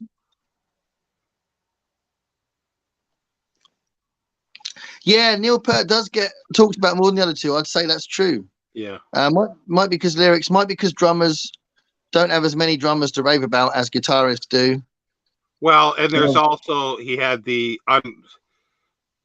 sort of publicity from horrible things for his wife, you know, and then dying, you know, and it's like, you know, he gets, I think that sadly had given like people to talk about too, you know, rather than maybe his talent. But no, I think you're right. So I think you're right there. Deserves a lot more. I met I think it was his cousin. There was when I was doing archaeology in Canada, the guy that I was doing archaeology with knew Alfie Peart, and it was just, he was an eccentric guy who would who had all sorts of stuff, a big house along the Grand River in Ontario. Anyway, it was just a fun thing to meet him and him talk a little bit about Neil Peart. Yeah, I bet. Yeah, that's awesome. We've got a few bits from Coasters for Life here. So he's a multi-instrumentalist. That's cool. Keep playing, man. Don't stop playing your music. Do I believe in global warming? That's not a belief, mate. That's just a fact. So I'm a bit worried about the question. I mean, global warming is happening. Whether or not you want to pay attention to it, it's not a belief, though. So yeah, that's definitely happening. It's just a weird question. And the Earth is round, by the way. Have I ever met David Bowie? No, I haven't met David Bowie, but I've seen him live, and that was amazing. Am I excited by the new roller coaster coming to Thorpe? No, I don't know anything about that. I have been to Thorpe Park, and it was great, but I didn't go on the roller coasters. I don't like roller coasters. And clearly, Coasters for Life, you do. So you go for it, mate. That's very cool that you do. I think I'm a bit of an exception. I think most people love roller coasters. I definitely prefer fiction to non-fiction, but it's not because I don't like non-fiction. I think I kind of overdid it a bit when I did my degree. So because it was like constant and it was reading non-fiction for a specific purpose, I kind of zoned out a little bit. So I think I'm definitely in a period where I'm reading a lot of fiction, but I will go back to reading the philosophy and history and stuff at some point, but I'm not reading a lot of it at the moment. So I'm more fiction than non-fiction for me. Yeah, Nathan, you would absolutely love If I Had a Rocket Launcher. It's such an amazing song. And we used to do it, me and my son used to do it in the live streams we did on Facebook, and which you can access if you want to go on there. They're still there. And it was the most requested song probably when we were doing the live streams. People didn't really know it, and we used to love doing it. Baloo worked with Brian Eno and David Byrne for the Life in the Life in the Bush of Ghosts, I think it's called. That's a great album. Do you want to say something about Clifford Simak? The best science fiction writer ever. Period. There we go. No arguments. No arguments.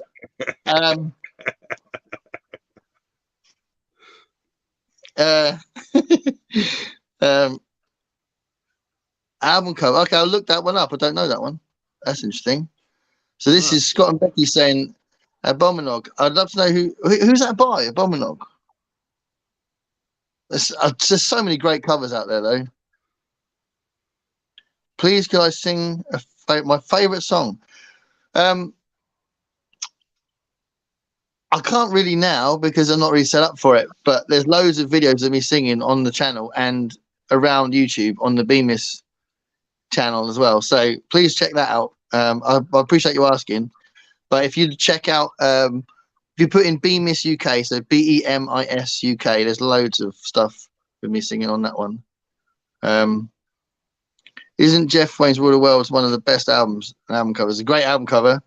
And it is really good. It's a really good album. Yeah, absolutely. And the friend of mine, Nikki, that I was talking about, who does that top 3 channel, her son is on the World of Worlds tour at the moment playing keyboards. Oh. What's the channel? Because while you were AWOL from the camera, I was trying to find her channel since you mentioned it again. Oh, yeah. So top three. And it doesn't, because top 3 just comes up with generic stuff. That's the problem. Yeah, there's loads of them in there. Yeah. There is a way to search by Booktuber, isn't there? I'm trying to think of an example of one of her videos. She did one on funny things the Queen has done, top 3 things the Queen has done, and okay. Let me try now. Yeah. Oh, okay. Yeah. No, I found it. I just filtered by user or channel, so that works. Yeah, that's cool. Yeah, no, add her because she'd put some really good stuff on. Oh, maybe not. Is it in English? It is in English. Yeah. I'll send you a link later. That's the wrong one. Yeah. I did do a community post as well about a week ago because she put something up, so I've shared it. The Finns have said sorry for giving the most difficult question, but it's good to think about it. But there's so many great album covers, so yeah, it's all good. It's all good. Dark at the End of the Tunnel. Oh, okay, yeah, that's a Boingo album. That's not my favorite Boingo cover though. I think my favorite Boingo cover is the last one, the one just called Boingo, the one that's like the Metal-y album. That was one of their best albums as well. It's such a shame that Danny Elfman decided to stop. I don't know if you know, Sean, but Oingo Boingo was Danny Elfman's band. Oh, okay. Yeah, I know them, but not very well. So I can't. I know I've listened to them. I think I've had an album in the past, but when I used to have mountains of vinyl. Yeah.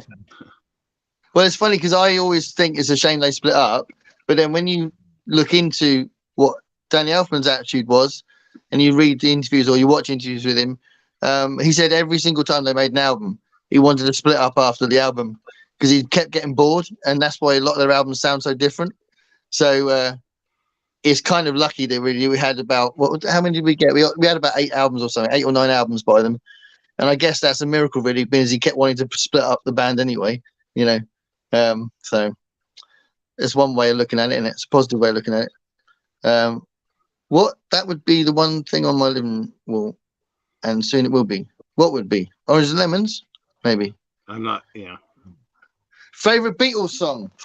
Ooh, that's another toughie. Favorite Beatles song is probably.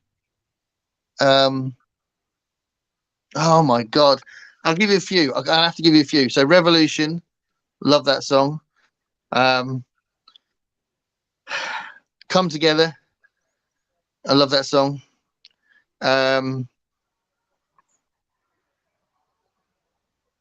So many. I'm rattling through them in my head. Helter Skelter and Hey Bulldog, and I'll do one more and then I'll move on.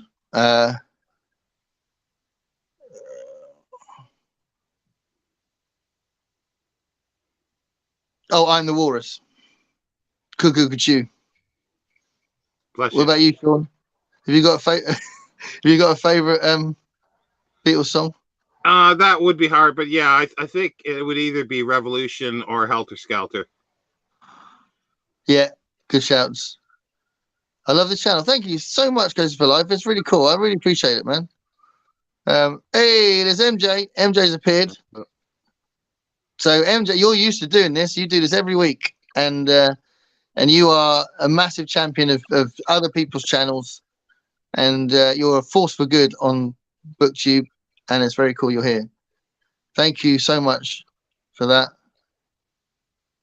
Yeah. Yeah, everyone's pleased to see MJ because MJ is so nice.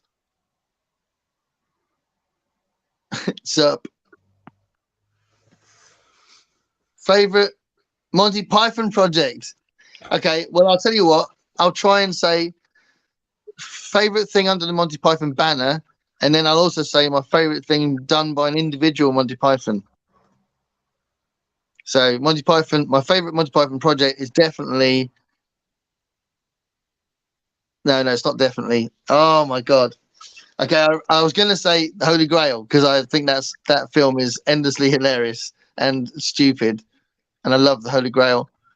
But I think I'll tell you what's weirdly underrated now because nobody really talks about it, even though clearly it's how they started. I think the Flying Circus series has got some incredible moments of lunacy, and I do think the Flying Circus series is amazing. So I'm going to go with the Flying Circus series because it's got things like the Confuser Cat sketch. So I don't know if you've seen. Have you seen the Confuser Cat sketch, Sean? Yeah, I've watched them all over and over, like the whole series. It's absolutely ridiculous. They can't get their cat to come inside, so they hire the Confuser Cat service, and then they just basically perform. They set up this massive stage and perform in front of this cat, like an absolutely surreal thing where they're doing camera tricks and stuff just to confuse the cat. And then at the end of this stupid sketch, the cat goes indoors. It's just so ridiculous. And I think that kind of sums up what the Flying Circus was like. So yeah, I love that. Oh, and individual Python, I'm going to go with the Fisher King. So I think the Fisher King is a masterpiece of cinema. And I used to say Brazil was my favorite film, but I'm going to bypass Brazil. I'm not even going to mention Brazil, even though I just did. I'm not going to mention Brazil, and I'm going to talk about The Fisher King, which is an amazing performance by Jeff Bridges as well, and an amazing performance from Robin Williams as well. And it's such a great film, a really good script, and very, very serious, mature film from Terry Gilliam as well. Okay, but then what is your favorite handmade film? Time Bandits. That's a good one. Yeah. I love Time Bandits. I really, really love Time Bandits. Such a great film. There's the best line in Time Bandits, and I don't know if you remember this, is where Randall is getting really annoyed that they're all having this argument about where they should go, and then he says, he shouts at them, he says, "We agreed that we weren't going to have any leaders. So shut up and do as I said."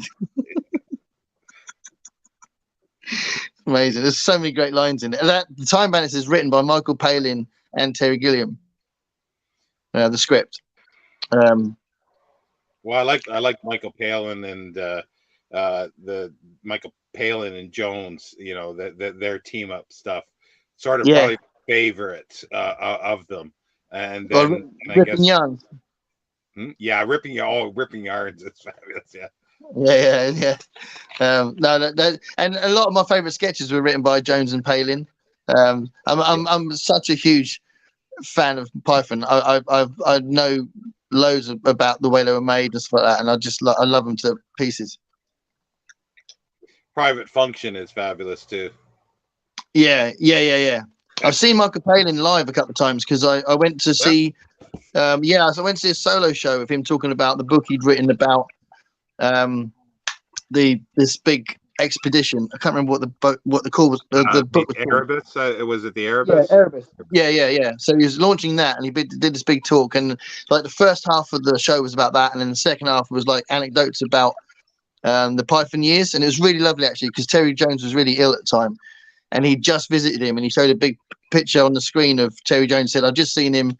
And he wanted to say hi, and it was just really lovely it was a really emotional moment because we all knew that he was really ill, so that was a really big thing. And then I saw a show which was Sanjeev Bashir interviewing Terry Gilliam and Michael Palin at the Roundhouse in London, and that was fantastic. Again, lots of anecdotal stuff.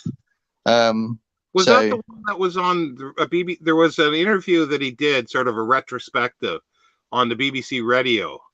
And maybe that I wonder if that was it, because it was it was long. It was very long. You know? Yeah, it might have been. And it was really good. Yeah, it was really, really good. And they were just sort of bouncing off each other a bit. It's nice when there's more than one of them in the room, you know, because that was really good. Because I remember in that interview, and Palin said something that every day you got to be silly. You got to do something silly. Like, you know, you can't be serious. You got to do something silly. And I just thought that was just fabulous. Yeah. Well, isn't there a line in Alice in Wonderland that says, every day you should do something impossible? Yeah, I think so. Yeah, something like that. Yeah. I think that's Alice in Wonderland. Yeah, and that kind of thing, that kind of line, that kind of voice is magical, isn't it? Because clearly it doesn't make sense. But absolutely. And Michael Palin saying you should do something silly. Absolutely. So, yeah, big up the Pythons. I'd love to do a whole long chat about Monty Python. So if anyone wants to do that, if you want to do that, Sean, I'm well up for that. They've been a big part of my life. So some stuff about the Bucks have just won the big game, and MJ's pleased. A fact about the Beatles that no one will know. George Harrison created Handmade Films. So thanks to George Harrison that Time Bandits was made. So I don't know if you know that. You might know that. Don't know. And Michael Palin's kids used to swim in his swimming pool. They just sort of they had carte blanche to go to his mansion. So they go and use the swimming pool. I know Terry Gilliam thinks he hasn't got a lot of films left in him because he takes so long to make them, and that's a bit sad. But he's definitely feeling his age, but that's not really a fact. But it just popped into my head. I know that John Cleese is bloody miserable. He's your old girlfriend, doesn't he, or something like that? Or I don't know. Every time I see him, I just think, "I'll get off my TV, John." Anyway. Absolutely. Beatles trivia is awesome because they were such a fascinating bunch of people. Who played drums on the Ballad of John and Yoko? Was that Paul? Was it? Is that the question? I think it might have been Paul. I could look it up in here, but we're already nearly 2 hours, so I won't look it up. But it would say in here, recommend this book, is very good. Shall I have a look now? There's a fabulous doctored picture. It was Paul. Of Yoko and John Lennon in bed, but in the middle of them, I think it is, or on either side, is Laurel and Hardy. Look that up. Look that up on the internet. That is just a wonderful picture. I just sort of wished it was true. Wished it was true. Can I just say, I don't know why my imagination did this, but when you said there's a picture of John and Yoko together, and in the middle, and I had an image of Hervé Vauchelet in the middle between them. Oh God, that would be even scarier.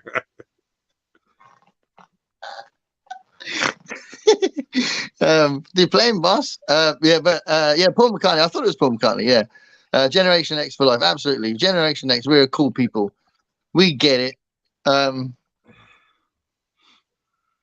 Is that? I don't know who that was for. But I think Paul is known to be a good drummer. So that was a good. You know, people might guess that. I don't know.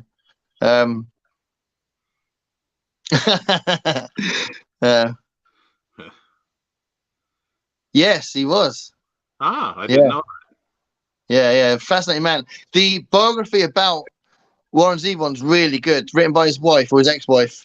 It's a really good book, and it's got loads of anecdotes from other people that knew him. He was a very difficult man, and he had massive alcohol problems, but a really fascinating man. And he's one of those people that was very difficult, but everybody loved him. So he could get away with murder because he had that charisma, so really interesting book.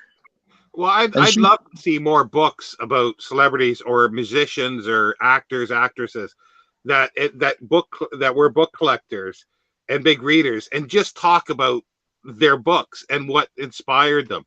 That would be cool. Yeah. Do you know about this Neil Peart? Yeah. That was after his wife died, and we took hiatus. Thanks, MJ. That's a little bit of technical stuff that helps the channel. I should keep that up for about 10 minutes, shouldn't I? No, thanks for the advice. That's really cool. Gareth, you look ready to drop. Oh, do I look bad? Oh, that's a shame. I thought I was all right. Okay, apparently I look really asleep. This is me normal. Okay. Apparently I look ready to drop. I've got Ralph next to me. Shall I show you Ralph? So Ralph is next to me. It's Ralph. You can say hello, Ralph. Ralph. He doesn't care. He doesn't care. And then Rose is still there. And Chico's just buggered off, so I don't know where Chico is. But anyway, I'm all right. I can do this all day. That's a quote, clearly. Thanks for an interesting live. You both have some super interesting stuff. That's cool. Thank you. That's awesome. I'd love to know if this is actually someone that we personally know or just some guys called Finns. If it's some guys called Finns, really nice to meet you.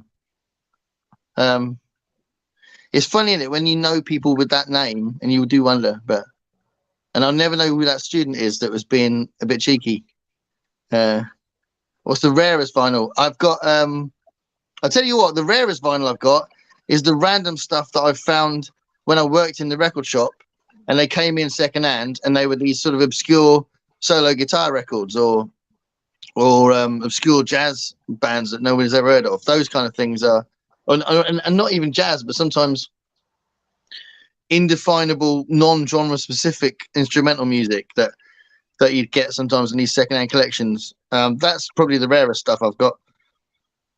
And I love that stuff. It's part of the reason why I loved working in record shops. And I was there for a long. I mean, that's a good 15 years I was in record shops. So, and for a big stretch of that, I was in an independent record shop, and we sold secondhand vinyl, and we had some really obscure stuff coming through, and we had a fantastic import service as well. And we used to get those European imports from this company called Discovery Records, and people would. I always used to say to customers that would come in and go, "Oh, can you find this record for me? Because I've been everywhere, no one will find it." I used to go, "We should come here first. I'll be able to find that for you." And then I used to get these sort of unusual stuff from different countries, and I used to think, "Well, come to me first." But they never did, Sean. They never did. Oh, which one that is? Yeah, I might know that one. Yeah, they've got some great album covers. They do. Yeah, I didn't even think of them but yeah, they do have some great covers. Coasters for Life says I should go on Popmaster. My wife's best friend, when she used to do pop quizzes, she used to randomly text us and say, "Ask Gareth this," and then see if I knew it because of the pop quiz. So yeah, that does happen, but I don't know everything. And now, because of in the last 10 years, everybody and their dog is making a record and putting it out independently. You can't keep up now. I mean, literally everybody on the planet makes a record. Somebody's going to bed. Well, nighty night. Thanks so much for popping in and all those questions. You gave us loads of questions and kept the thing going, so that's great. We'll probably have to finish this soon, I imagine. Yeah, so people are going.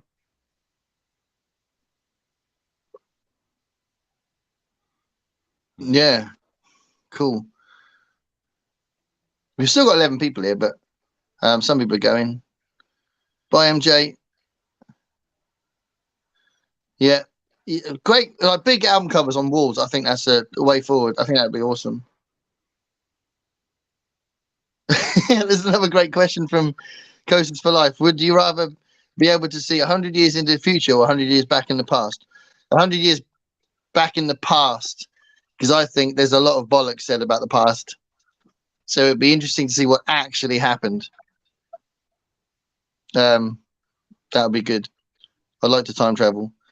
I think people should listen to to Brandy's channel and let you go to sleep. Oh, listen to Brandy and let you go to sleep. Why? I'm all right. Do I look really bad, Sean? Do I look terrible? I don't think. I think it's the lighting, because every so often you get into sort of a little shadow that might that might make you look really well. You do look dark under your eyes, but I think that's the lighting. Should I put some makeup on? Is that what we're saying? Yeah. You got bad lighting. You know, fire your lighting people. Yeah, vinyl already has become more popular, and I think it's going to be around. I think, and to be honest, if it doesn't stick around, it'll be because there's another physical format that's replacing it. I don't think digital formats are going to be the only thing. I think there will be some kind of physical thing. I definitely think that. Best musical soundtrack. So, best film score for me is Planet of the Apes by Jerry Goldsmith. I love that. What about you, Sean? Your favorite film score? That's another top 10 list. I don't know. I'd really have to think of that. Like, I do really like "It's a Kind of Magic" by Queen. Yeah, from Highlander. It would be on the list, but I'd have to really think of this, because there's some old films, like Bernard Herrmann did some stuff that's, I'd have to look. I don't know. I'd have to think about that. Yeah. So that was my immediate thing. And as far as if it's musical as in musicals, then I'd go with Bugsy Malone. Okay. Favorite Queen song. Oh my God. I just said how much I love the band, and I've got to say my favorite song by them. Okay, I'm going to go "Sleeping on the Sidewalk." Have a listen. If you don't know the song, it's from New to the World, and Freddie isn't even in it. And Brian wrote it and he sings it, and it was played in one take, I think it was. It might have been two takes, but it was done live by the other three, and it's amazing. "Sleeping on the Sidewalk." That's my favourite Queen song. "Life of Brian's" good shout. Absolutely. Yeah. "Life of Python." There's a not 9 o'clock news sketch called "Life of Python." What's your favourite music genre? Probably new wave. So most of my favorite bands come from new wave things. So XTC, Oingo Boingo, Cars, Police, Talking Heads, Men at Work, Midnight Oil, Elvis Costello. Elvis Costello. Yeah, I thought you were joking then, but yeah, Elvis Costello's new wave. Yeah, that kind of thing. That's why I paused. Elvis Costello. Yeah, absolutely. Yeah, new wave stuff. Dead Parrot sketch. Yeah, absolutely. Yeah. Pointing for the fjords.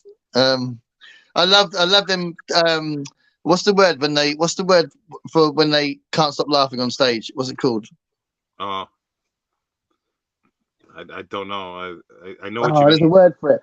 But whenever they did it live, Michael Palin is absolutely pissing himself on stage, and it's just wonderful to watch. It's funnier than the sketch, I think, watching Michael Palin try not to laugh. Do you know the skit where Cleese and Chapman are dressed up as women, like the usual housewives and there's a penguin on the TV. Yeah. I love that. Yeah. It's just one line. Yeah. I won't talk on here, but it's just hilarious. Yeah, Graham Chapman is.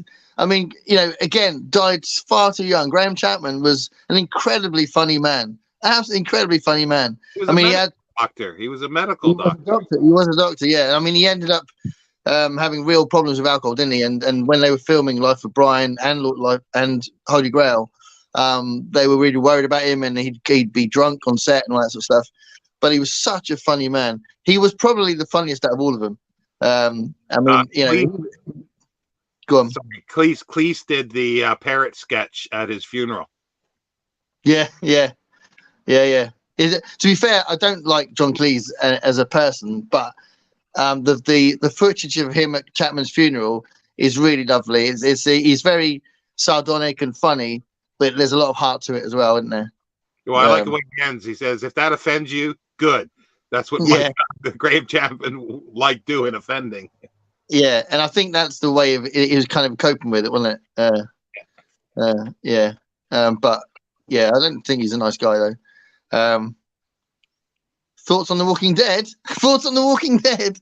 I've just done a video. I've just posted a video a couple of days ago, and it goes. It's like, what is it? About 15 minutes of me talking about how much I love the show. So watch the video. I am a huge fan of The Walking Dead. So some people dropped off and stopped watching it. But I've watched it religiously since it started, and I personally don't think it went AWOL. I think the best season's actually season 10, which is one of the later seasons, and I just love it, absolutely love it. And I'm sad it's finishing, but I'm also pleased that there's going to be a really cool ending. Next week's going to be amazing. So yeah, thoughts on The Walking Dead? I love it, absolutely love it. Life of Brian. Yeah, Life of Brian is so brilliant. Goons versus Python versus the Broadshaws. I don't know the Broadshaws. Bradshaws. The Bradshaws. Oh, the Bradshaws. Bradshaws. I don't know the Bradshaws. Do you know the Bradshaws? It's niggling at some, but I can't think of it. The Bradshaws.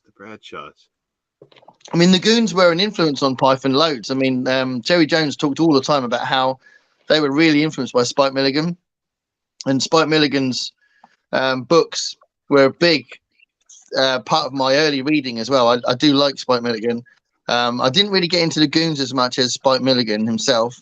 So Spike Milligan was instrumental in your downfall? Was that? Yeah, I like that. Yeah, absolutely. Just call me Hitler. You just take that apart. Just take that away from the. Just isolate that out of context and make that a ringtone. But yeah, no, Monty Python is so important to me, and the Goons and Spike Milligan don't go anywhere near Python as far as. Well, there's pre-show that's pre-Pythons. That some of the Goons are on and some of the Monty Python. I forget. Is it called something The Show or something? I can't remember what it's called. But it's been put out on DVD, I think. And I can't remember. It has some Goons in it. Yeah, I'm pretty sure it has some of the Goons. There was a bunch of shows that led to Python. So things like Not Only But Also, and that was the week that had some people on it. I mean, Not Only But Also had almost all of them on it. It had Jones, Palin, Eric Idle. I can't remember what the name is, but I think Show is in the title of that helps. I'm pretty sure there was some of them, but for me, it definitely would be Monty Python. That's for sure. Yeah. Out of those. Yeah, Alan's just mentioned George Harrison's connection to Time Bandits, like we said, absolutely. What's your favorite rapper? My favorite rapper is actually Michael Franti. So I love Michael Franti. So from Spearheads, if you don't know Spearhead, check them out. They're brilliant. I've been out for a bit, but I'm dropping back in. Hello, Nathan. If you're tired, I'm not tired. This is so weird. I'm going to be up for hours. It's only 1:10. I'm normally up till about 3. I want to read John Cleese's new book. Yeah, he's put it. If it says, so Alan says, I want to read John Cleese's book. I'll bet you 50 quid that he's going to be moaning throughout the whole thing. Oh, that's cool. Thanks, Nikki. And yeah. Well, once I can find your channel, I'll be subscribing. I just can't seem to find it at the moment. Garrett's going to send me the link. So, yeah. Every time Record Store Day comes, Coasters for Life, we always go out and buy some vinyl. My wife is, as you know from me talking about this, she has a very strong connection to Prince, and there's normally some rare Prince stuff gets released on Record Store Day, so we normally get that. But I do like Record Store Day, and because record shops mean a lot to me because of working in them for so long. So I love the concept, and I do try and support them if I can. He always looks tired. Give the guy a break. Yeah. I mean, I'm not tired. So if I look tired, that's just this stupid face of mine. It's just one of those things. I've probably got bags under my eyes just because I have bags under my eyes.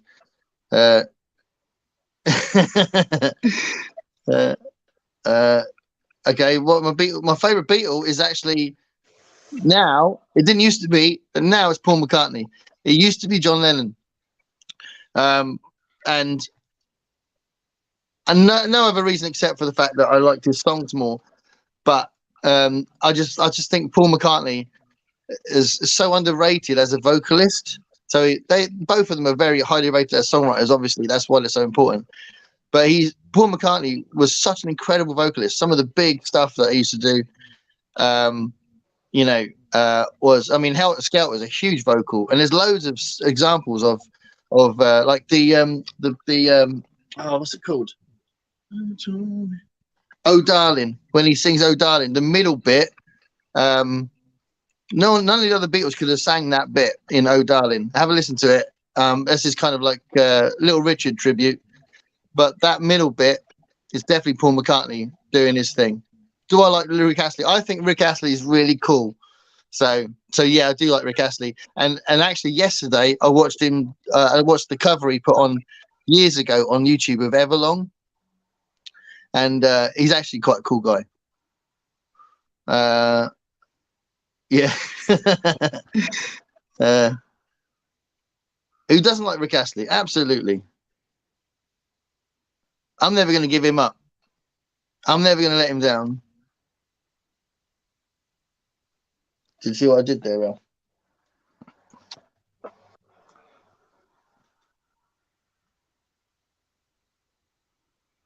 Yeah, get that. Yeah, Alan, honestly, the Warren Zevon, I think her name's Crystal Zevon.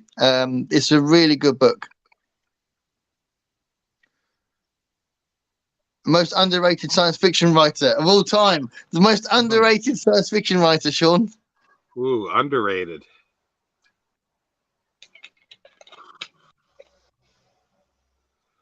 There's many. And well, the one that comes immediately to mind because we're reading him now is, and this will make Brandy happy, is Hal Clement. I think is a very underrated science fiction writer.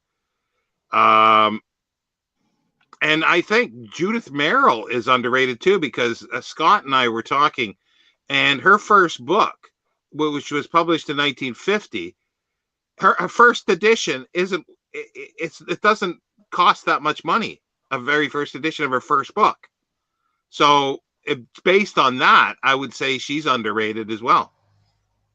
Yeah, Lee Brackett is underrated. Lee Brackett's good. Finished reading. Yeah, there's quite a few, but yeah, those are the ones that are recently on my mind, I suppose. Yeah, I don't know if this is just fantasy rather than science fiction, but I would like to give a shout out to Charles Beaumont. Yeah, he's underrated as a writer, and I think it's speculative fiction, so we'll throw him in, but it probably isn't very science fiction-y. But Charles Beaumont, I'll throw that one in. Thank you, Alan. I feel fine, so I'm hoping it looks all right. I'll ask Ali in a minute, my wife, if I look all right. She might nip down in a minute and tell me. Although if she's still watching 2.5 hours later, then I'll be shocked. Have you ever listened to the show Sounds of the 70s? If that's the Radio 2 show, Sounds of the 70s, that's what I put on when I visit my mum. So yeah, probably. It's a great show. All I remember is like there was two great radio shows that Ian, what's his name from Jethro Tull? He used to do a radio show. Yeah, Ian Anderson. He used to do BBC radio show that was really good. And Susie Quattro used to do a radio show too that was really good. I like that. That's cool. I'd love to see. Yeah, that's cool. Yeah. I'll tell you what, I don't know if you know about this, but because I've got a really strong interest in world music, traditional music, and a lot of that came from when I was a teenager and I used to listen to Andy Kershaw's show For a while, it was on Radio 3, and then it was on Radio 1, I think, for a while, late at night. But his world music show was amazing, and that really turned me on to African music and Latin music and Chinese, Japanese music, and that sort of stuff. So I love world music, and Andy Kershaw was great for that. Yeah, there was. I'm blanking on the name. You might know this. As he was he went around and made field recordings all over the world. Alan Lomax. Yes, thank you. Yeah, I love those recordings. Yeah. I use them a lot in my teaching. Actually, I use the work song stuff when I talk about work songs. I use Alan Lomax's recordings for that. Song remains the same. Yeah, great stuff. Led Zeppelin. Jesus Christ Superstar. Oh, okay. Great songs. That's cool. How old were you when you bought your first vinyl? 14, I think. Thanks, Alan. Yeah, that's one of the nice things about this, isn't it? That we're covering quite a lot of ground, I think, and we're learning a fair bit about Sean too. When you were younger, did you ever dream of owning a vinyl record store? When I first started working in the independent shop I was in, I was repeatedly offered to buy the shop from the owner. It was a very small shop. It was only me and him and a couple of part-timers, and he wanted to retire, and he kept asking me, and I didn't want to own a shop. So at the time, I wasn't ready and didn't feel like I'd want to own a shop. So I know from my actual experience that I didn't want to own a shop, even though I'm very fond of my memories of working in record shops.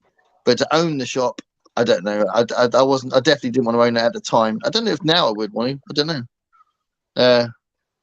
Corpsing. That's it. That's the term. Yeah, when Michael Palin is terrible for it. If you watch Monty Python live footage, he's terrible for corpsing. He's always doing it. And it's just so great to see. I love watching him try not to laugh. Thanks, Scott and Becky. That's awesome. Thank you so much. That's a lovely thing to say. What have we got? We've still got 14 people here. Is there more? There more messages or comments? Well, yeah, to keep going. I'm trying to go through them quick. Really nice to see you guys. Did you know there was a roller coaster theme to The Walking Dead? Oh, okay. No, I didn't know that. I mean, I'd love to see it in action. I wouldn't want to be on it, but I'd love to see it in action. Yeah, I know. Massive congrats to Pax as well. Absolutely. Then Pax is doing a live show next week, isn't she? So we've all got to watch that. So massive shout out to Pax. Her channel's fantastic. Thoughts on the song Help? It's a fantastic song. It's a brilliant song. They are literally expert songwriters. So there's no doubt about that. Yeah. He's the only one that can really do that in the band, you know. And it doesn't mean, you know, it's not all about that. But he had a huge range vocally. You could do so much. Yeah.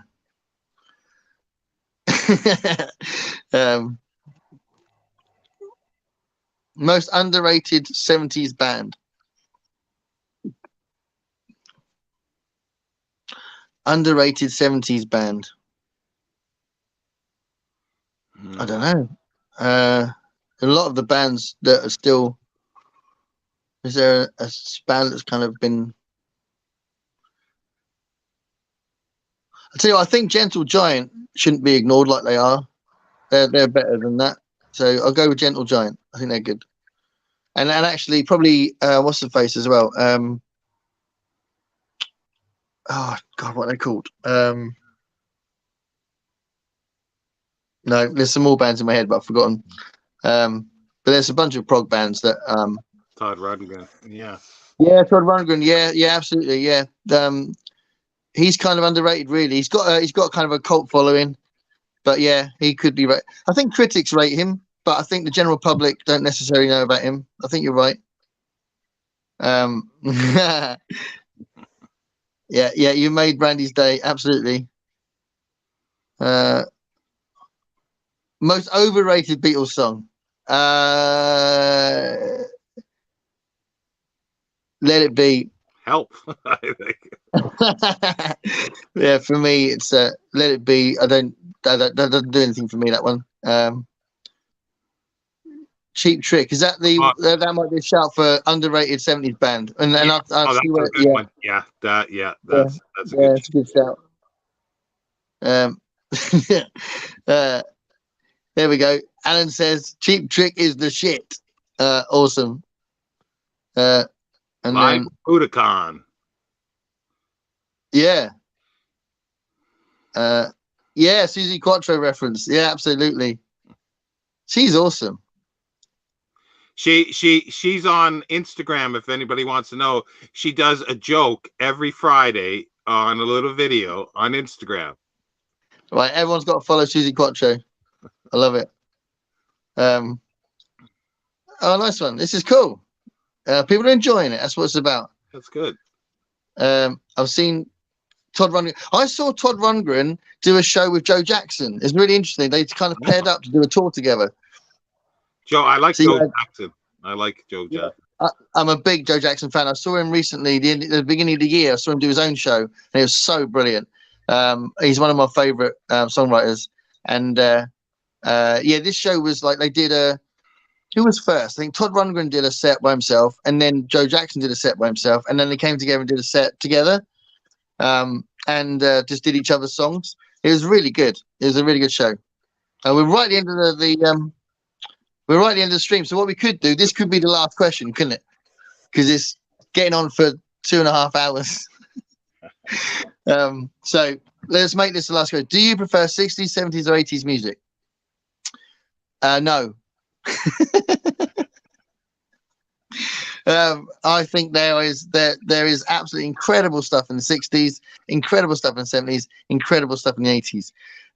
I grew up in the 80s. I was a little kid in the 70s, and the 60s is when everything happened. So, for those reasons, you can't really take out a decade. But if you look at my favorite people, they come from all of those different decades. So there we go. And then I like the fact we can call him Nathan now because we didn't know before. Nathan says 90s music rules. I'll have to get to that, don't I? Thanks, Coasts for Life. Thanks, Alan. So yeah, 90s music rules. Well, that's fair enough. But it's difficult to talk about a decade like that, isn't it? I'm